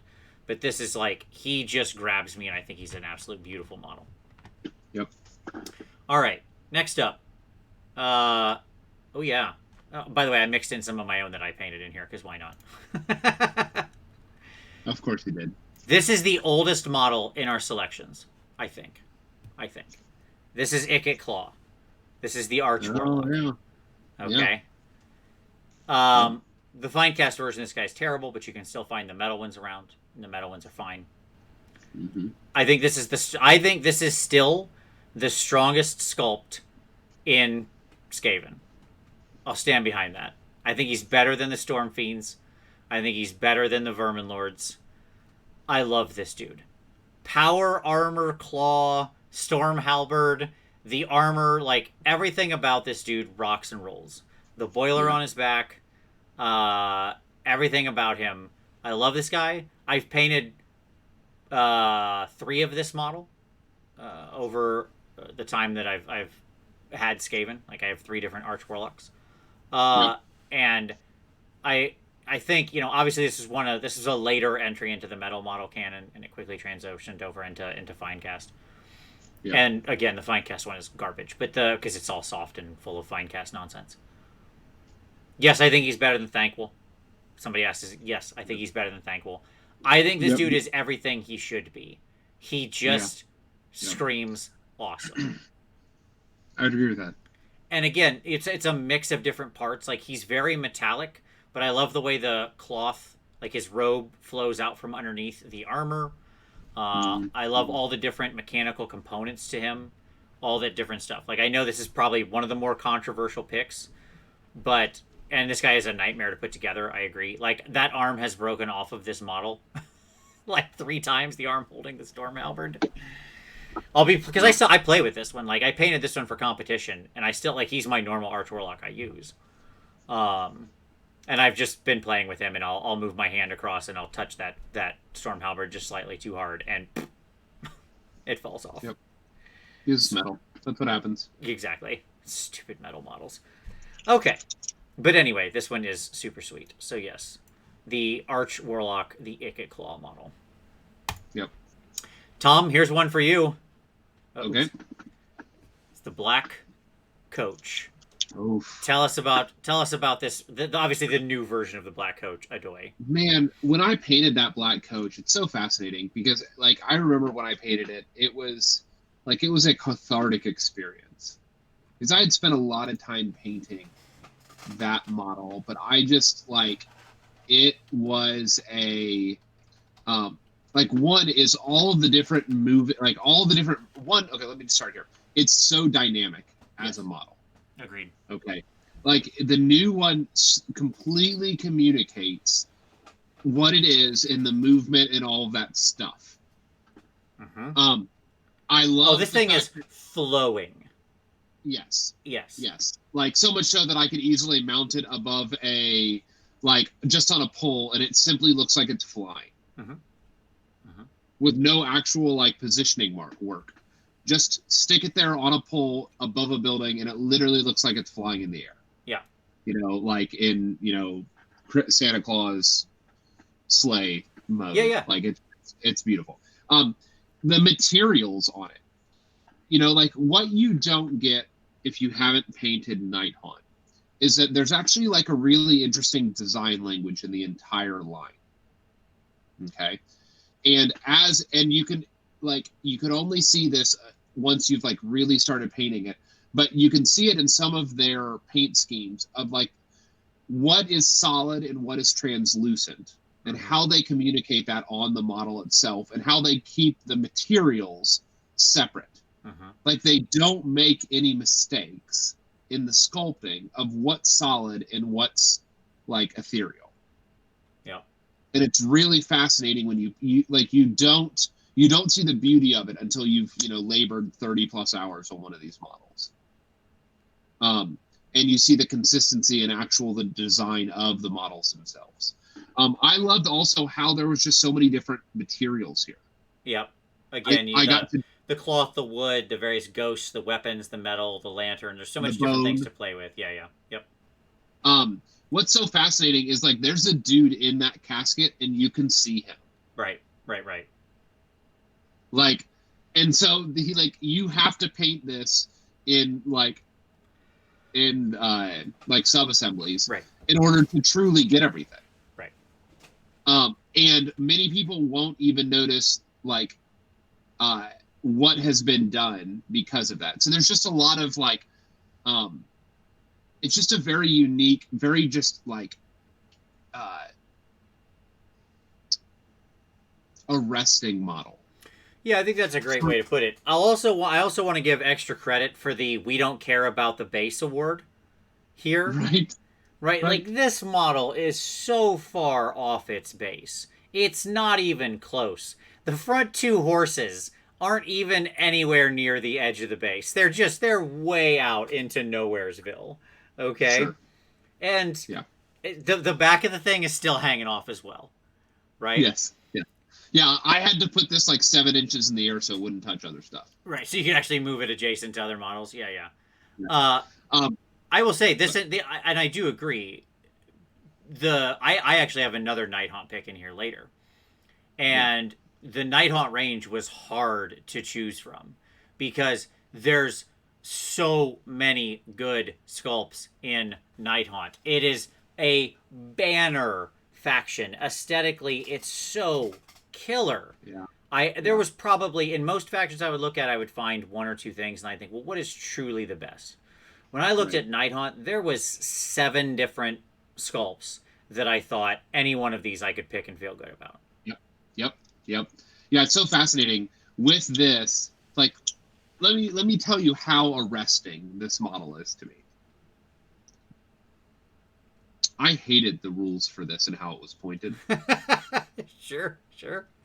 And yet I painted it up and included it in my armies, and I always played with it because I love the model. Yeah, that's right. And you're like you're a whack bad person. So I am a win at all cost terrible person, and yet you know what?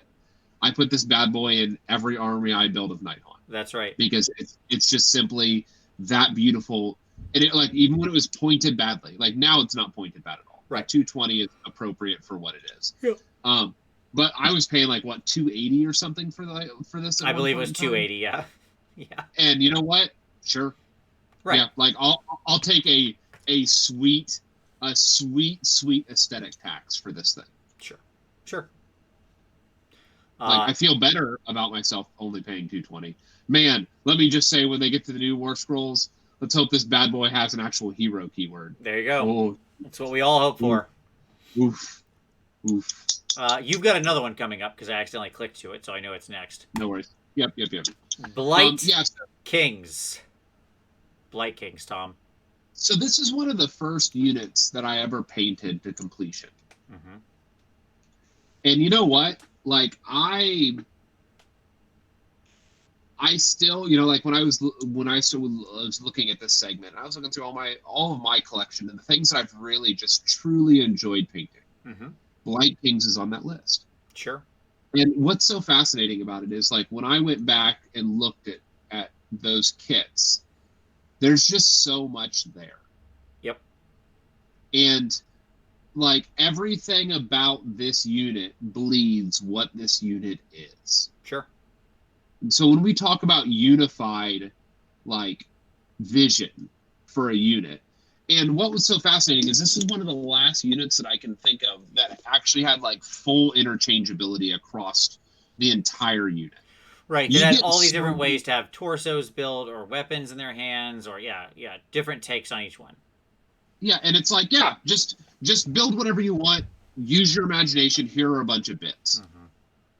Here are a bunch of helms. And, like, the Blight Kings are just simply a wonderful, wonderful kit. And there's a reason why you get these in competitive competition so much. Yeah. Vince, do you want to talk about that aspect of it? Yeah, I mean, from a painting competition perspective, Nurgle always has the Nurgle nudge, right? Which is that you can display as a painter all of the things you're capable of on a model like Nurgle. Because you can paint the actual models themselves to a very high standard, then you can show how you can control weather, how you can show bruised flesh, oxidation and rusting, right? All these different things you can include in there that if you're painting something fresh and clean, you don't have the opportunity to show that off, right? So you can do, you know, some kind of insane non-metallic metal thing, but also have it be rusted gross metal that's leaking out oxidized, you know, powder or whatever. You can do all of these things. You can have OSL effects on them quite easily. There's lots of weird things that can be glowing. You can show wounds. You can show bruised flesh. You can show clean flesh, pale flesh, unusual colors, right? Demon flesh. Yeah, it's just an extremely versatile painting challenge. And that's and you get this beautiful mix of these great armor shapes. I would also point out that Nurgle classically has a really nice armor shape to paint. This is kind of a weird point. But Yeah. Nurgle's armor shapes, the traditional Nurgle armor shapes that you see in a lot of things, are these angled concave rowboat shapes, like the bottom of a boat. Okay? Yep. You see it in like the center of their torso plates, like the guy Their here in the head, front. their helm. You see it in their helms a lot. You see it in their legs and their knee pads, right? Yep. Yep. And Yep. you know, some things have that a little bit. Okay, like some Stormcast pauldrons have a little bit of that kind of come to a point thing. But Yep. Nurgle takes it a lot farther. Most of their knee plates, their gut plates are like that. Their shoulder plates are often like that. And that's where a lot of different armies don't have that. And that's actually a really good shape. I know this sounds completely stupid and up my own posterior, but it's actually just a really good shape visually. It's compelling because it has this soft round shape that comes to a hard edge, meaning when you want to display contrast, you can have a soft volume abridged by a hard volume, right? So you can then show a hard stock transition next to a soft transition that actually is really grabbing to the eye. Okay?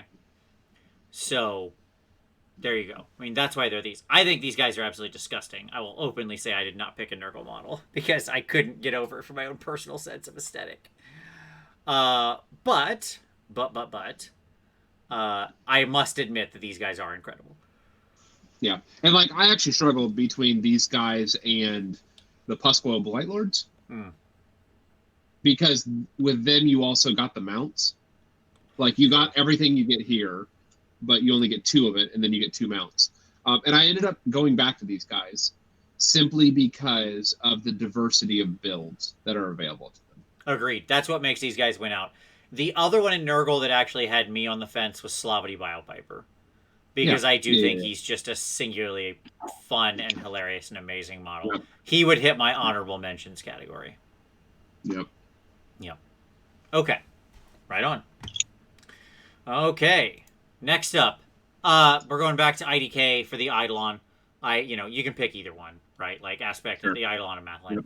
This was on both of our lists. Vince solicited a list, and the Eidolon came back as mine as well. Yeah, we both picked it. We picked our lists independently because I didn't want to weigh in. I didn't want to force Tom into anything other than what he wanted to paint. And at the end, we just kind of compared lists. So, yeah, the Eidolon. I mean, this guy riding the, I don't remember what the name of the wave is, but the wave from the painting. I'm sure somebody's going to say it in the comments since I can't remember it. Kamigawa. That's the magic set. I don't know. It's something like that. At any rate, riding this big, beautiful, incredible wave, the sea creatures that are all around his feet, the pose, being held aloft on this water, his armor, his helm, like every version of both versions of this guy are straight up bonkers. This dude is nuts. Who he is. Yeah. Everything does. Yeah. The school of fish just floating around him in the air, right? Yeah. Yes, this guy is one of the greatest models they've ever put out ever. Like if you gun to my head, you made me make a top 5 of all time list, this guy would endure. He would be on that list. Yep. It's just so arresting. Yeah. 100%. Yeah. Okay. And dynamic, it has movement, it has and again, notice that it has all the material transitions. You have translucent water, and you have organic fish, and you have hard armor and rocks and shells and coral, and it does all of it. All right, next up, the Gaunt Summoner. I think the Gaunt Summoner, he was one of my picks. I think this dude is fantastic because to me, he is the embodiment of Tzeentch. I think there are few models that so perfectly capture what the Chaos Gods all have this sort of very unique feel to them, right? They are an aesthetic as much as they are a narrative thing that motivates the story or whatever, right? Or a set of models. Mm-hmm. Mm-hmm. And a lot of the Tzeentch demons are just piles of chewed up bubblegum that I think are kind of, frankly, unimpressive, to be honest. Yeah. Okay. Yeah. And some of them are just too weird or too out there or whatever. Okay. And I did go back and forth between this guy and the Changeling because I think both of them are on the level. But the thing I love about this dude is, one, the nature of the 3 arms. Love it. Yep. Very Tzeentchy. The fact that he has no eyes on his head, but they're instead up on this creepy skin that's crawling around a completely inorganic item that is buried in his head, right? Yes. That's the very like Guillermo del Toro. Guillermo del Toro, yes. Like vibe. 100%. Like the fairy horde. Yes. Yes, yes. And like in my opinion, that's what the aesthetic for Tzeentch should be. Kind of like in Magic the Eldrazi. Yeah. Yep. Like that should be the Tzeentch aesthetic, not bubblegum. Yeah. But between sort of the sweeping cloak of this guy, I do love also, I chose this particular picture of him because you can actually see the great angles the sculptor did, where the book is going out and the flame and the knife, and then the cape is pulling up. And you see how it's creating this U shape around him, right? Like, compositionally, he has this amazing set of lines, because then on the other side of the U is the staff that goes straight up, right? This guy is a masterclass in how to draw the eye with lines. And yeah, the like sculpt. the arms pull you to his head. Right. Every arm is pointing directly at his head. Yep. Right? The lines always circle you back around. Yes. Right? And the focal point of the model is right perfectly where it should be. This is a masterclass in sculpting in my estimation. I think this is just, I don't know who sculpted this. I wish they would put the names of their sculptors on the site when they put the models up. I really think they should, because I wish I could praise these people more outwardly. In some cases, like I believe Seb is the one who sculpted most of the IDK, which is obviously a big home run. I have no idea who sculpted this particular Gaunt Summoner, but it's a win, huge win. It feels Tzeentchy. Like if you asked me what is Tzeentch like, I could just show you this model and say this. Right? And you would get it to some degree. That is what Tzeentch feels like.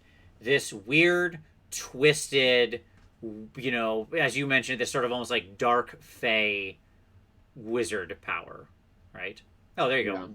Eric Weir said Brian Nelson made it. Okay, well, there you go. Well, thank you, Brian Nelson. Fantastic work, Brian.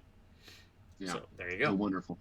I also love the calls with the feathers. I think the feathers are actually, because they could have just went for a smooth cloak all the way down.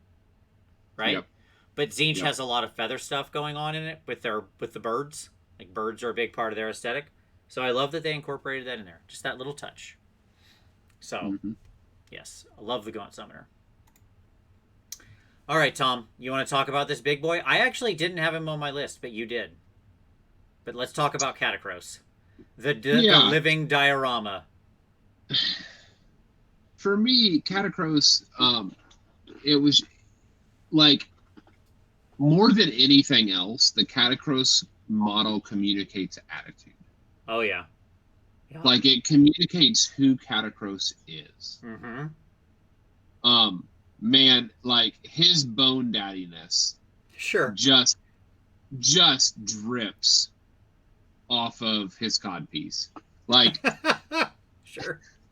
like, so much of what this army is captured in this diorama.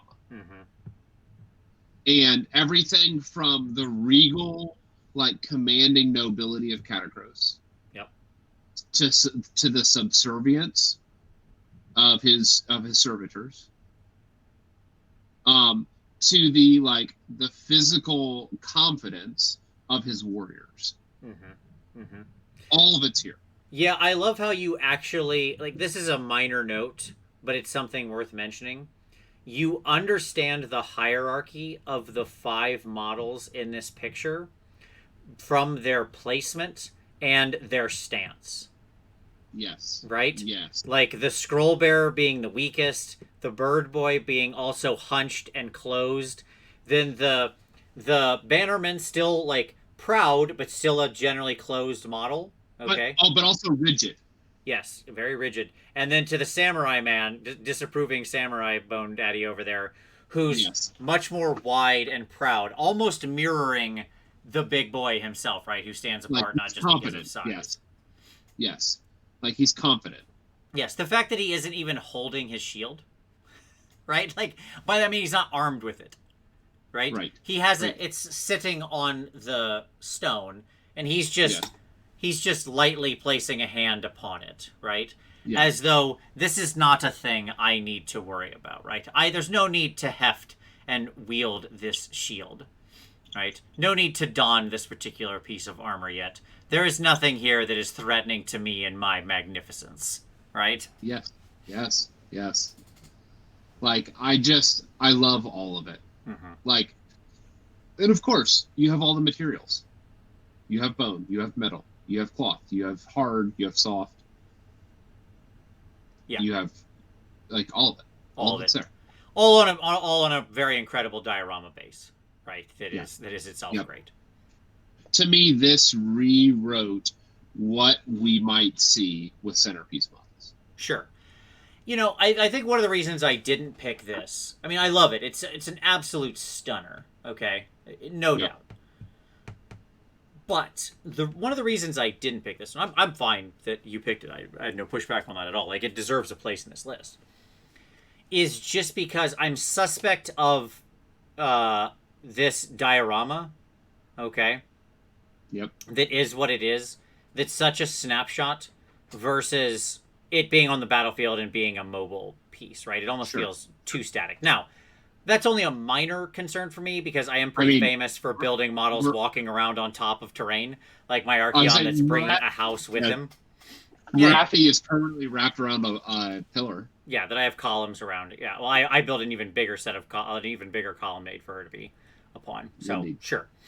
So I only have a minor problem with that. This one is sort of a step farther. It's not just a piece of terrain. It's actually like a living scene, right? Yes. Yes. But I'm willing to suspend disbelief because it's beautiful enough that it doesn't bother me at all. Like now, what I'll say is this: there are elements of this that do bother me. Like this is not at the top of my list. The most egregious thing on this entire diorama is the Bannerman's forearm. Really? Like, because I totally get what you're saying, and I don't like the Bannerman's Forearm either, but I'm going to tell you actually the part of this that has classically bothered me.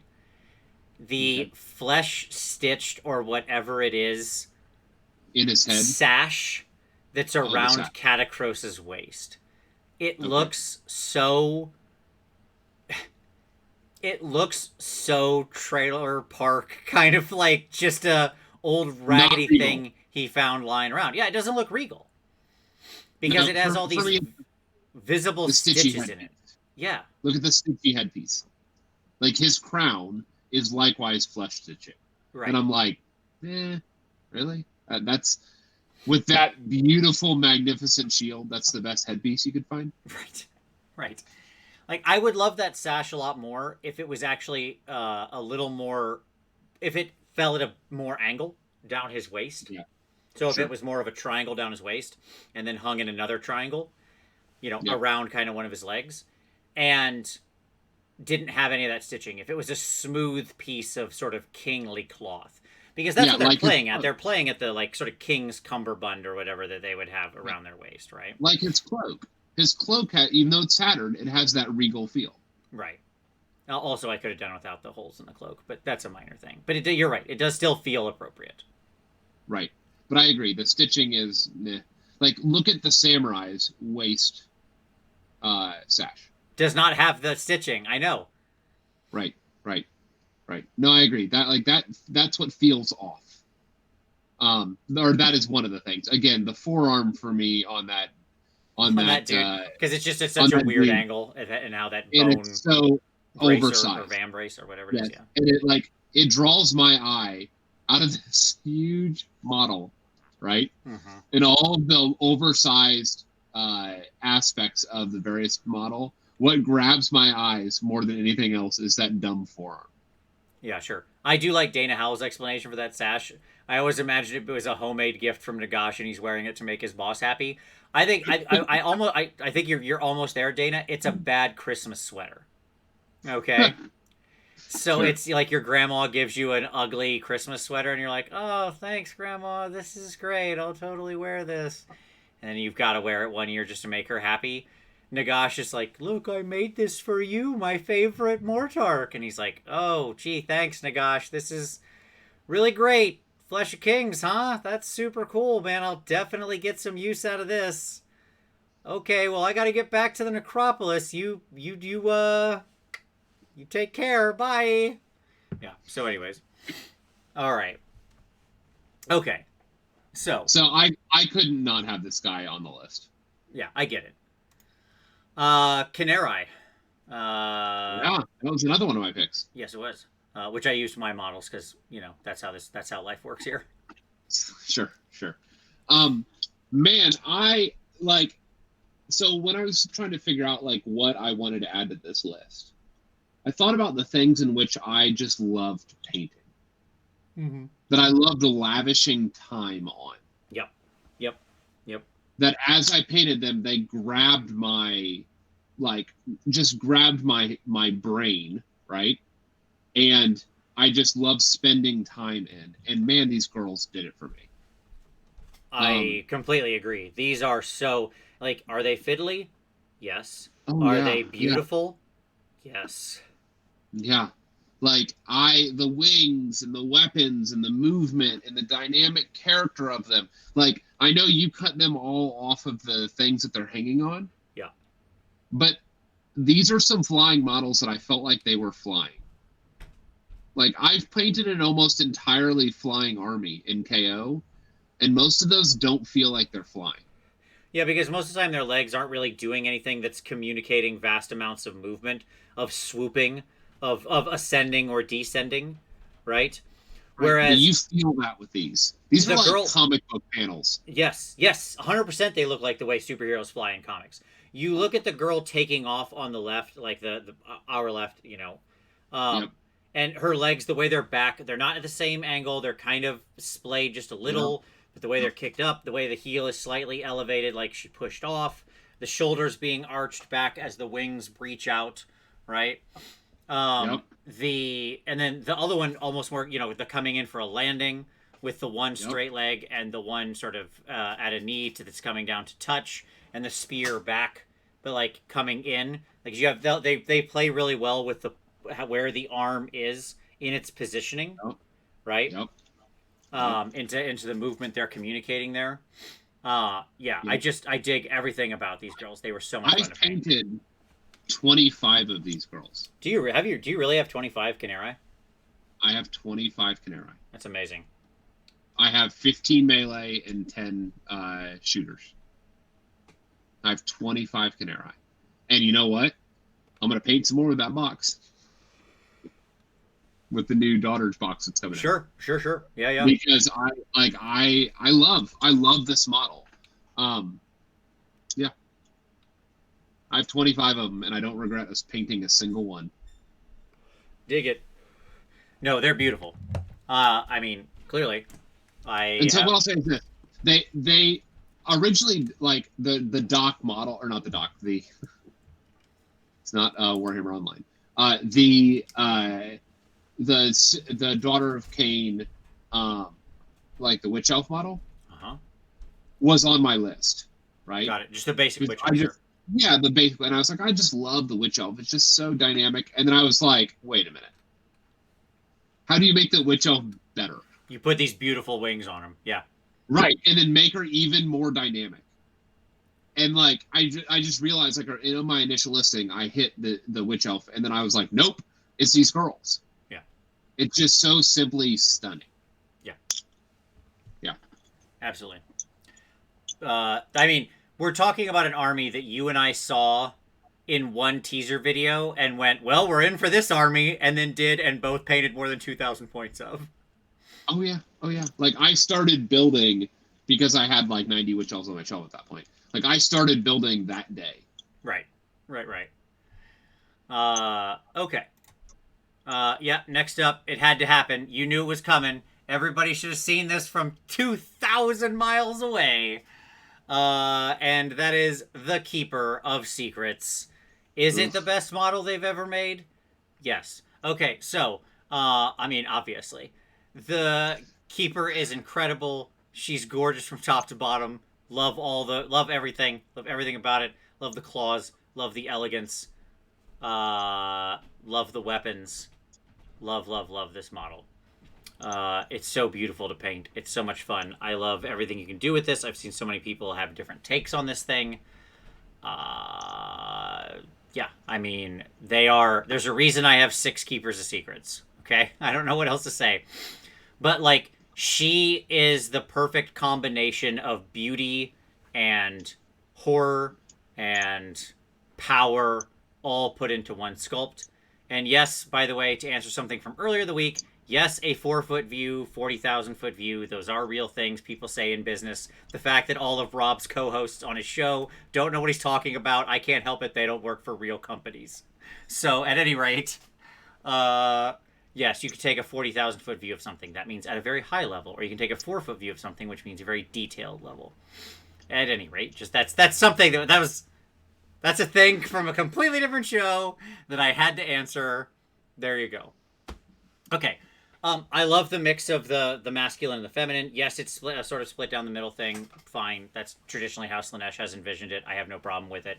I have converted one of these to be completely female. Like, that is to say, I've taken the piece off of her upper chest and, like, sculpted a second breast piece and then built up her bodice all the way up. You can do that. It's actually not too hard. But I like the nature of it containing, sort of being both somehow without sex and yet having both in there or whatever. There's a lot of little nuance in this model that's really gorgeous when you paint it. Like, just the shape of her face.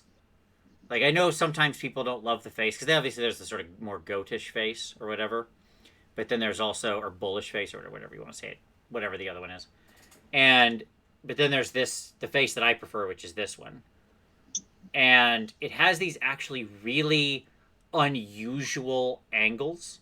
It's slightly alien. Okay? Like, her bones aren't in the exact right places. Okay? And it's such a minor touch, but I have no doubt that the sculptor did that intentionally. Okay? Like, they didn't make it perfectly feminine. It's not perfectly feminine or masculine. It's something else. It has this very unique bone structure in the face. Right? So, yeah. Like, everything about this model is my favorite. So, yeah. There you go. Keeper Secrets. She's beautiful. I could have picked 10 things out of the Slaanesh range, but I controlled myself. Because I also could have picked the mask. I also could have picked the one playing the harp on the dead guy, or on the guy's back muscles. I'm gonna jump in. I hate Slaanesh. Sure. And I should have jumped at this before, and I had forgotten about it. But there's actually, like, I think that there needs to be an honorable mention here. Okay. Because I would not inherently choose Slaanesh in general ever. Okay. Like, it's just been something that, like, as an aesthetic, as an army, it's just never interested me. Mm-hmm. But I'll say this. I was so taken by the Selesky model. Oh, yeah, sure. Celeste, yeah. The Celeste, that I almost started a Slaanesh force. Yep. I get it. And I don't know if you remember that. But when we were talking about doing our teams last year at Havoc, right? It was a year ago. Because the Celeste model was so enrapturing to me. Yeah. Perfect word. Thanks. I almost bought and built like an STD based Slaanesh army. Yeah. Well, I mean, And I can't And, wait to see what we get out of the rest of the mortals, right? And right. Celeste is going to And be so, a part of that, clearly. yes, because what I'll say is this: it seems like they went for the um, not the Babylon, the Persian army, a Yes. la 300, is Yep. the inspiration for the mortal Slanesh army. Yep.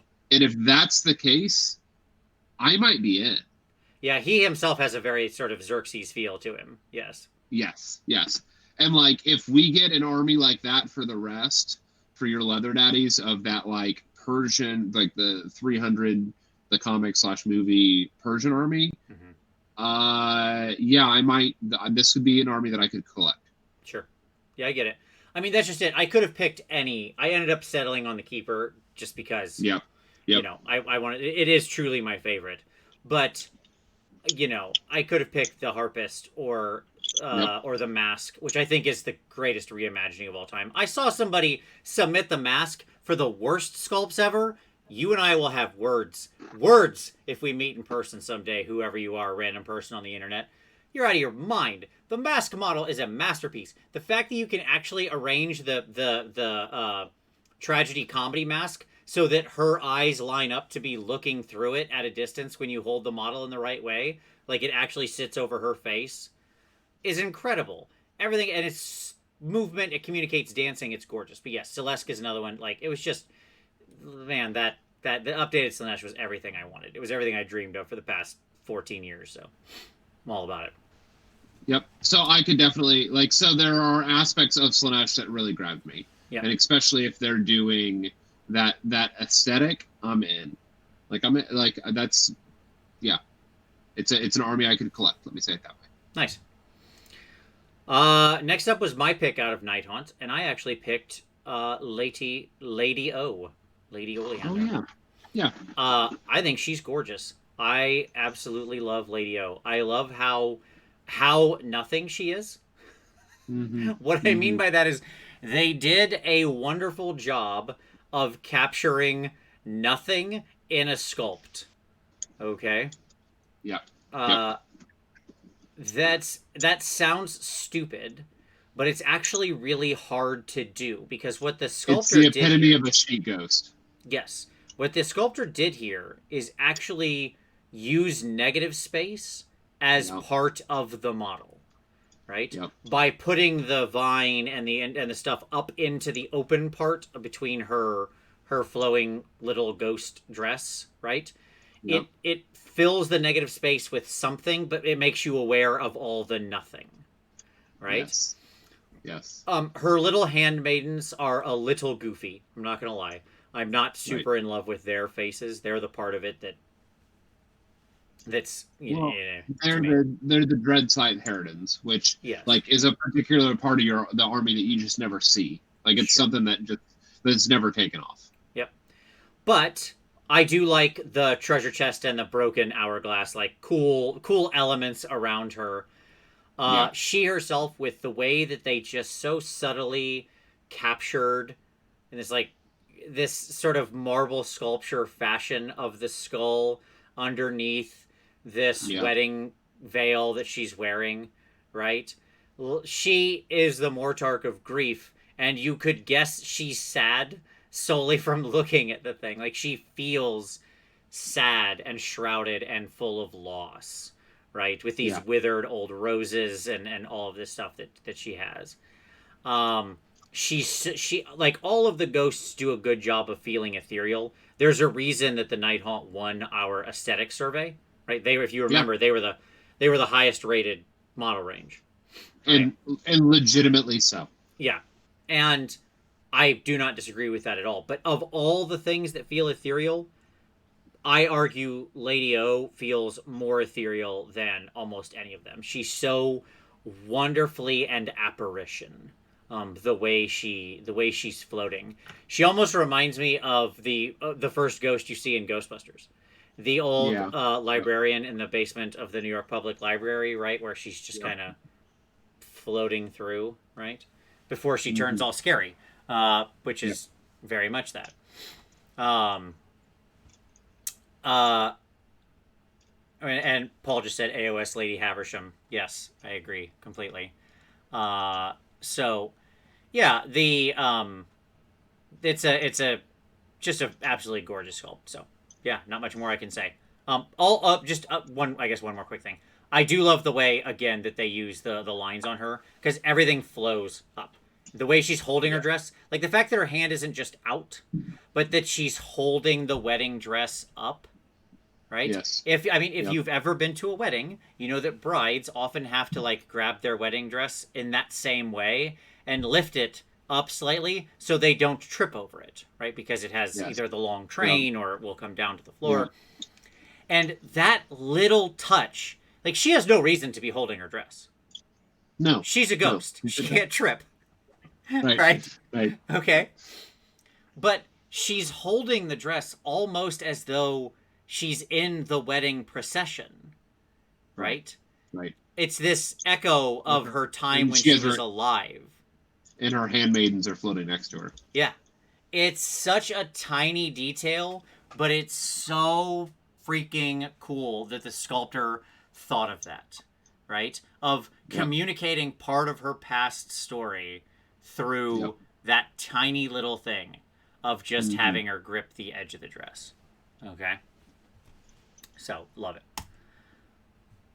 Light of Eltharion. Had to pick him. Best in the LRL range. Couldn't pick a Cow Mountain. I like him, but he's not up there. But the Light of Eltharion. Is this the best sculpt in LRL, Tom? Probably. Yeah. The only competition would be the Dawn Riders. Okay. Who are also very nice. But to me, this guy is... he's amazing. For me, I like, you know what would have sold it for me I'm ready. if he wasn't hollow. See, I love the hollowness. That's actually And what I- and makes I- it. Okay, see, for me, like, it's fine being hollow. I love how But- solid he feels and yet ghostly at the same time. It's a wonderful connection of what's missing and what's there. Because you can look at him and miss the missing parts. I would agree with that. I would also be okay if he was just an elf. I like him better as this cool ghost. I will also say I love his ridiculous headpiece. His ridiculous headpiece. I'm fine with it because it's appropriate to what elves are and were. Absolutely. That's what I'm saying. I actually yeah. think it's definitely a positive. Aesthetically, it also does a huge job of drawing you up to the head. In fact, again, we could do like we could just do the masterclass in lines on this guy again. Look at the sword line. Zhoop, right up to the head. Look at this one. Zhoop, right up to the head. Look at these two. Zhoop, zhoop. Like everything is drawing you to the center of this model. It's this perfect ray. He's like a starburst out from the center. Yep. Right? Yep. Yeah, I am just simply not happy with him. Okay. And I don't know why. I mean, honestly, and I think it has to do with his incorporeal character, because for me, I think it just feels so disjunctive with the rest of the army. Okay. And I know, and I know that sounds like it's a really weird aesthetic critique, given that like he's not next to any of those models, right? Mm-hmm. Yeah. And yet, it's something that is just like I can't get past that with this when I look at him. That's fair. I get it. Like, and so because he's so disjunctive from the rest of the range, that's what I think feels so off to me. All right. Well, let's all hope we just see a whole range that fits in with him. I mean, maybe. What I'll say is this. I didn't mention this, but another honorable mention. Mm-hmm. Holy shit, that new Swordmaster from the new Underworlds. Like, that Underworld's warband, I love everything about it. Mm-hmm. Yep. For the Lumineth. And that Swordmaster, please let that be the new unit that's coming. Absolutely. If they do that and I can make an entire army of just Swordmasters, I may be back in. Nice. All right, we'll see what happens. Loon Boss on Cave Squig. Picked him over the Loon Boss on Mangler. In the end, I just think this guy's a better sculpt. I think It's the so Loon funny, Boss on dude. Mangler's good. I think I saw somebody make a comment about this being the worst sculpt That's madness. on Twitter. Madness. And the argument is that so much of this army is silly and deadly, and he just looks deadly and mean. Like there's no silly about this model. Have you seen that hat dangling off the back of his head? He's wearing a little weird pointy hat. I disagree. Squigs are innately funny. Okay? Yes, I agree with that. That's number one. Number two, that long, weird, wacky, pointy hat he's wearing. That's not a combat hat. Not only that, like the mushroom tip down by his foot, you can't see it in this picture, is going through his foot. It has impaled him. The mushroom has impaled the foot of the squig. Sure. That's kind of funny. To me, this guy, I just like the Mangler's cool, but he's kind of just a busy, chaotic thing. Yes. Right. Yes. Aesthetically, it's fine. It's not bad. It was my other choice that I labored over this for a while. But I agree. Both of those were on my possibilities when I looked at Gibbs. Yeah, but this was the one I ended up choosing because to me, it's such a cleaner, smoother, like more concise image, right? That you don't, it doesn't, you don't lose the thread looking at this guy, right? He feels like this crazy knight, goblin knight, right? He's ready to go tilt at a windmill, this dude. Right. And he is with a bent, wonky lance. Yeah, sure. If you have his, this version happens to be built with a sickle, but yes. Yes. But yes, he also has a bent, funny lance. Yes. Yes. Yeah, this dude's great. This is a lot of fun to paint. One of the most fun I've had in a while. I painted this up for, this was for Meph's giveaway. Yeah, for the charity stream for the 27-hour rantathon for mental health, and this is the model the person picked, and it was great fun. I'm super glad I got to paint it. So there you go. Because I don't have a Gits army, obviously. Gits. Yep. Lord of Change. The Lord of Change. I think there are two greater demons that made it on this list for me.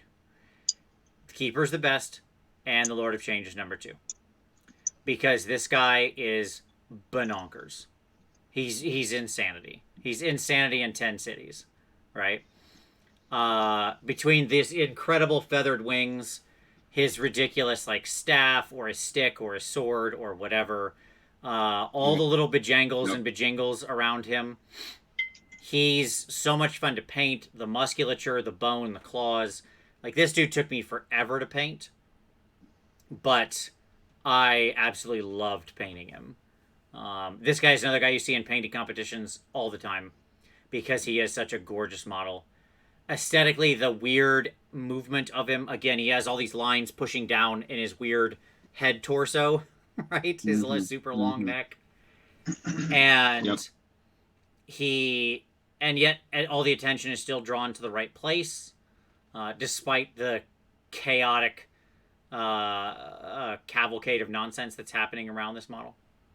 And he just has all these wonderful little details and options in the sculpt itself. Like the different choices you can make around the face and how many eyes he has.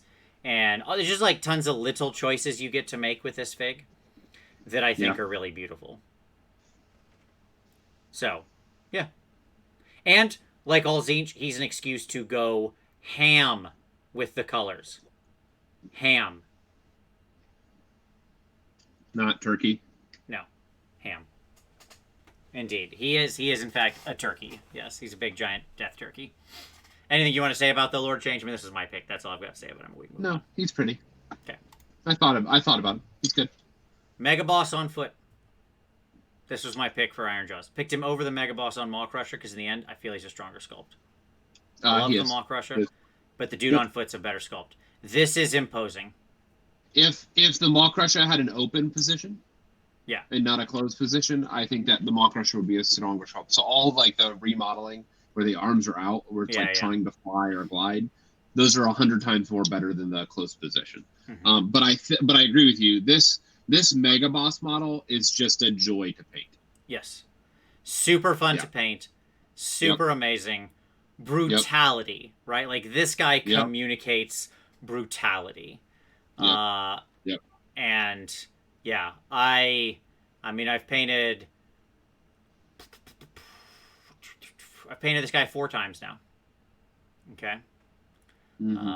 And they are so rewarding to paint. You've got space for freehand. You've got the wonderful Iron Jaws armor. You've got this incredibly expressive orc face. Like, Iron Jaws faces are wonderful. They're so expressive. Okay? Yep. And, they, like, I love the oversized Choppa just being incredible, right? Yeah. So, yes, I'm all about the big old Mega Boss. The Mega Boss on foot. I think he's I would agree. Another guy you see in, by the way, you've seen in like painting competition after painting competition after painting competition. Yep. Marathi herself. Yeah. I thought you were going to do this right after the Canary. It's so funny. Marathi was on both of our lists. Yes. And like I ended up having to like force paint Marathi in a very short turnaround. And I actually I was really stressing about it, but once I got into it, it was just such a joy to paint. Yeah. Just such a joy. Big Marathi. Small Marathi. I hated small Marathi so bad that most of small Marathi doesn't look like small Marathi for me anymore. Sure. Small Marathi's kind of underwhelming. Her pose is kind of boring. She's just kind of standing there with like her stick pointing out. But Big Marathi, yeah. The positioning of the wings and the snakes and the way she's looking down upon you and judging you. The staff becomes more dynamic. Yes. The scales of Big Marathi were such I started painting them doing this pattern, right? Because I wanted to do the standard kind of boa constrictor diamond patterns. And I started doing it and then realized that I didn't actually count the scales and know if the pattern would work. So I'm like deep in this project and I went, oh shit. And so then I was like, well, let's just try it. I'm this far. And so I began color mapping, trying to figure out, and actually it was perfect.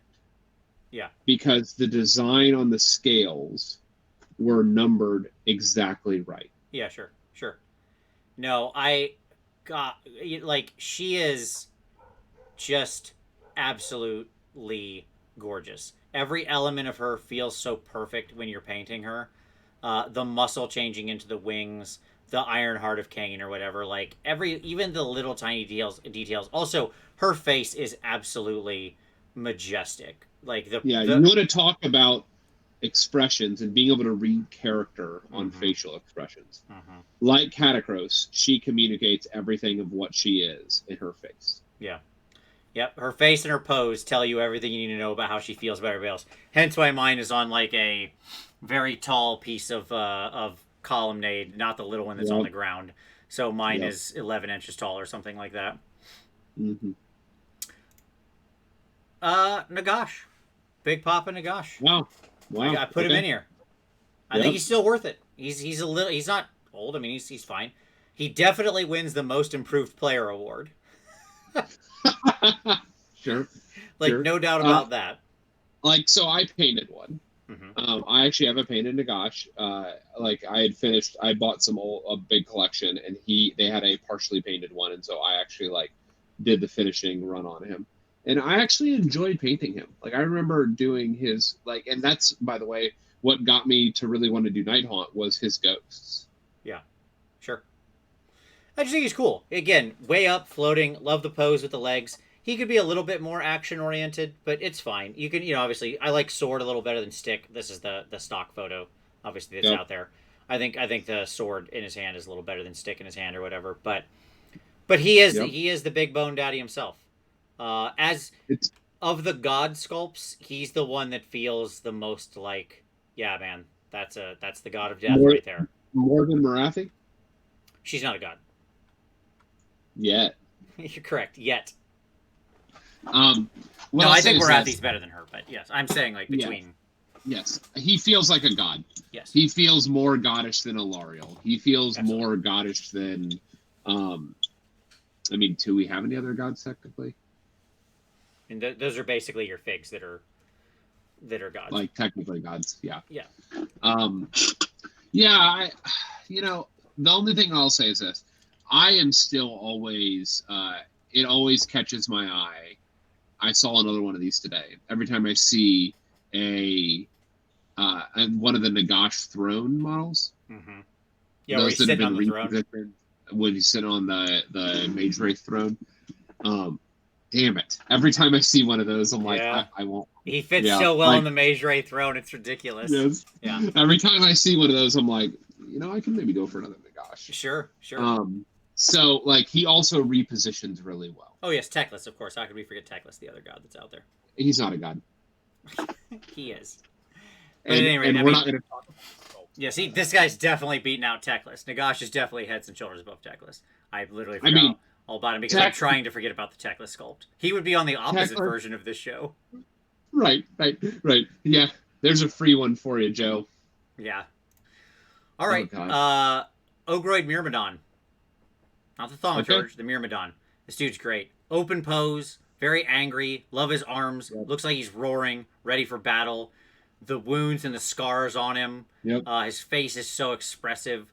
The big cool shield you can you see everybody do freehand on. Again, pretty straightforward. Like, it's not a huge amount to say about this dude, but I think this guy, all the Ogroids are pretty good. The Thaumaturge is also a pretty great fig, but he's kind of in a weird contrapposto position that's a little strange. This dude is just beef, right? Just ready to go, man. He looks like he is ready to get down. Okay, so I dig him. Yeah, I like him. I've never bought one because I don't know when I would play it, but yeah, he's fine. Yeah, he feels like a gladiatorial warrior. He does, right? He does.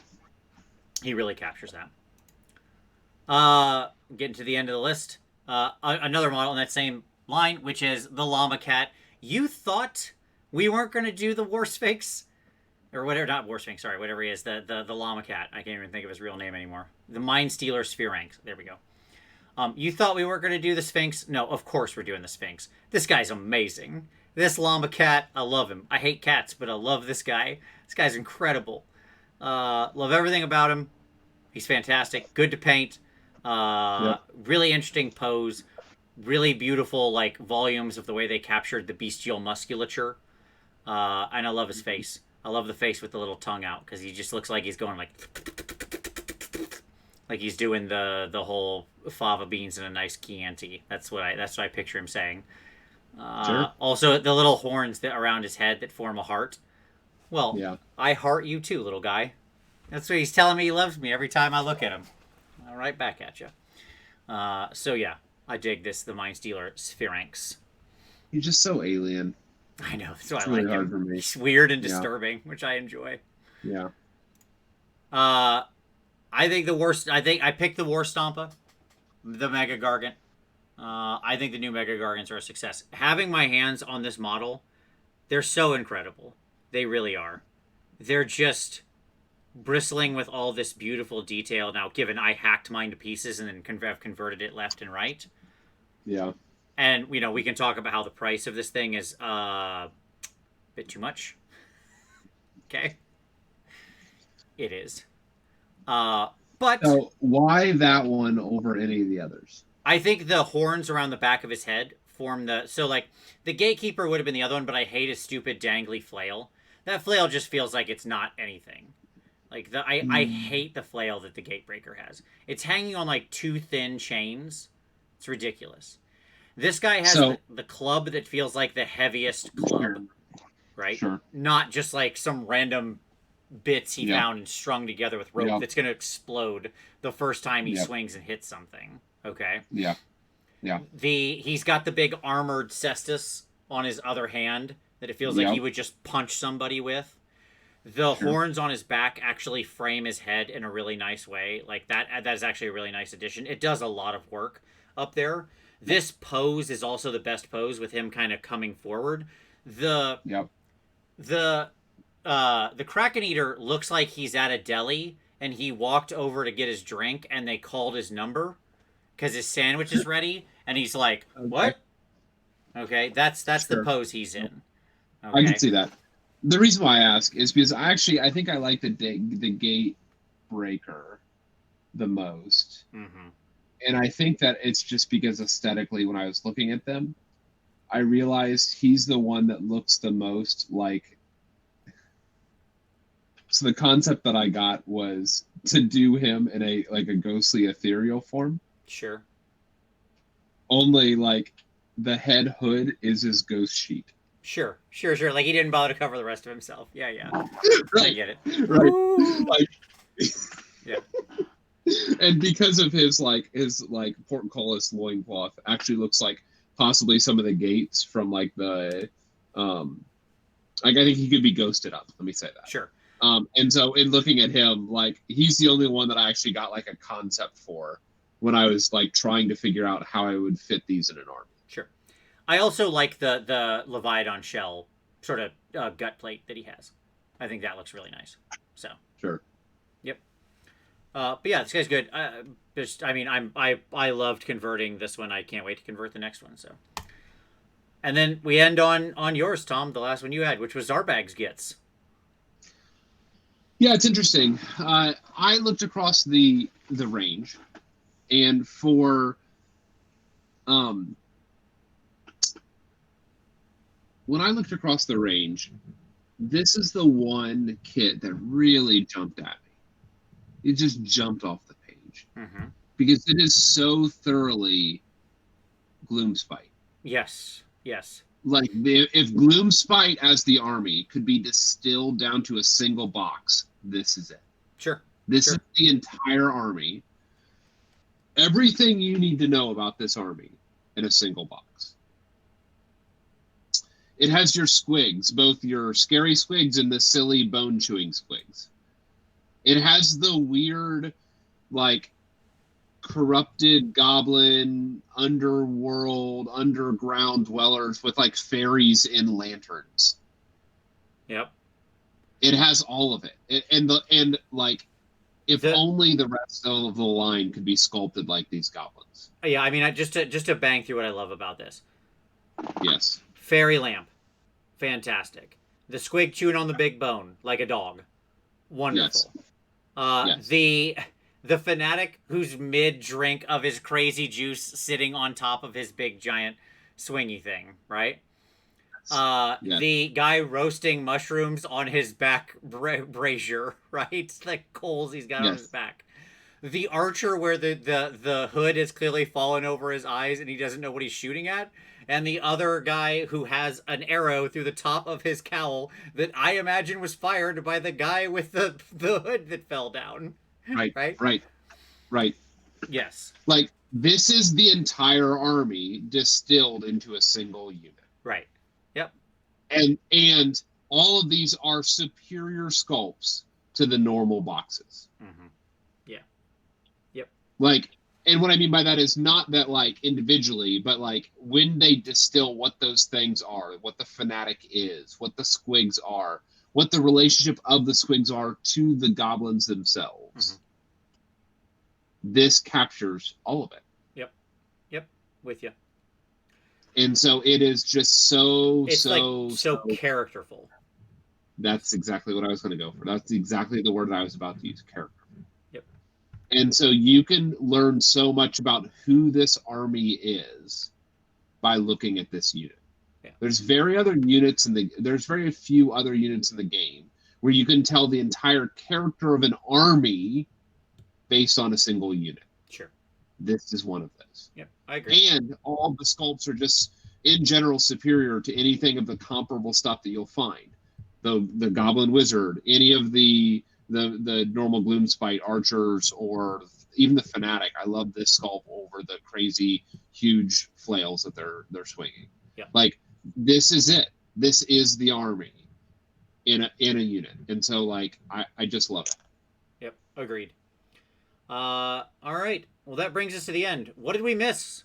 Drop yours that you love down in the comments. I'd love to see anything you feel we didn't cover that are your own personal favorites and why.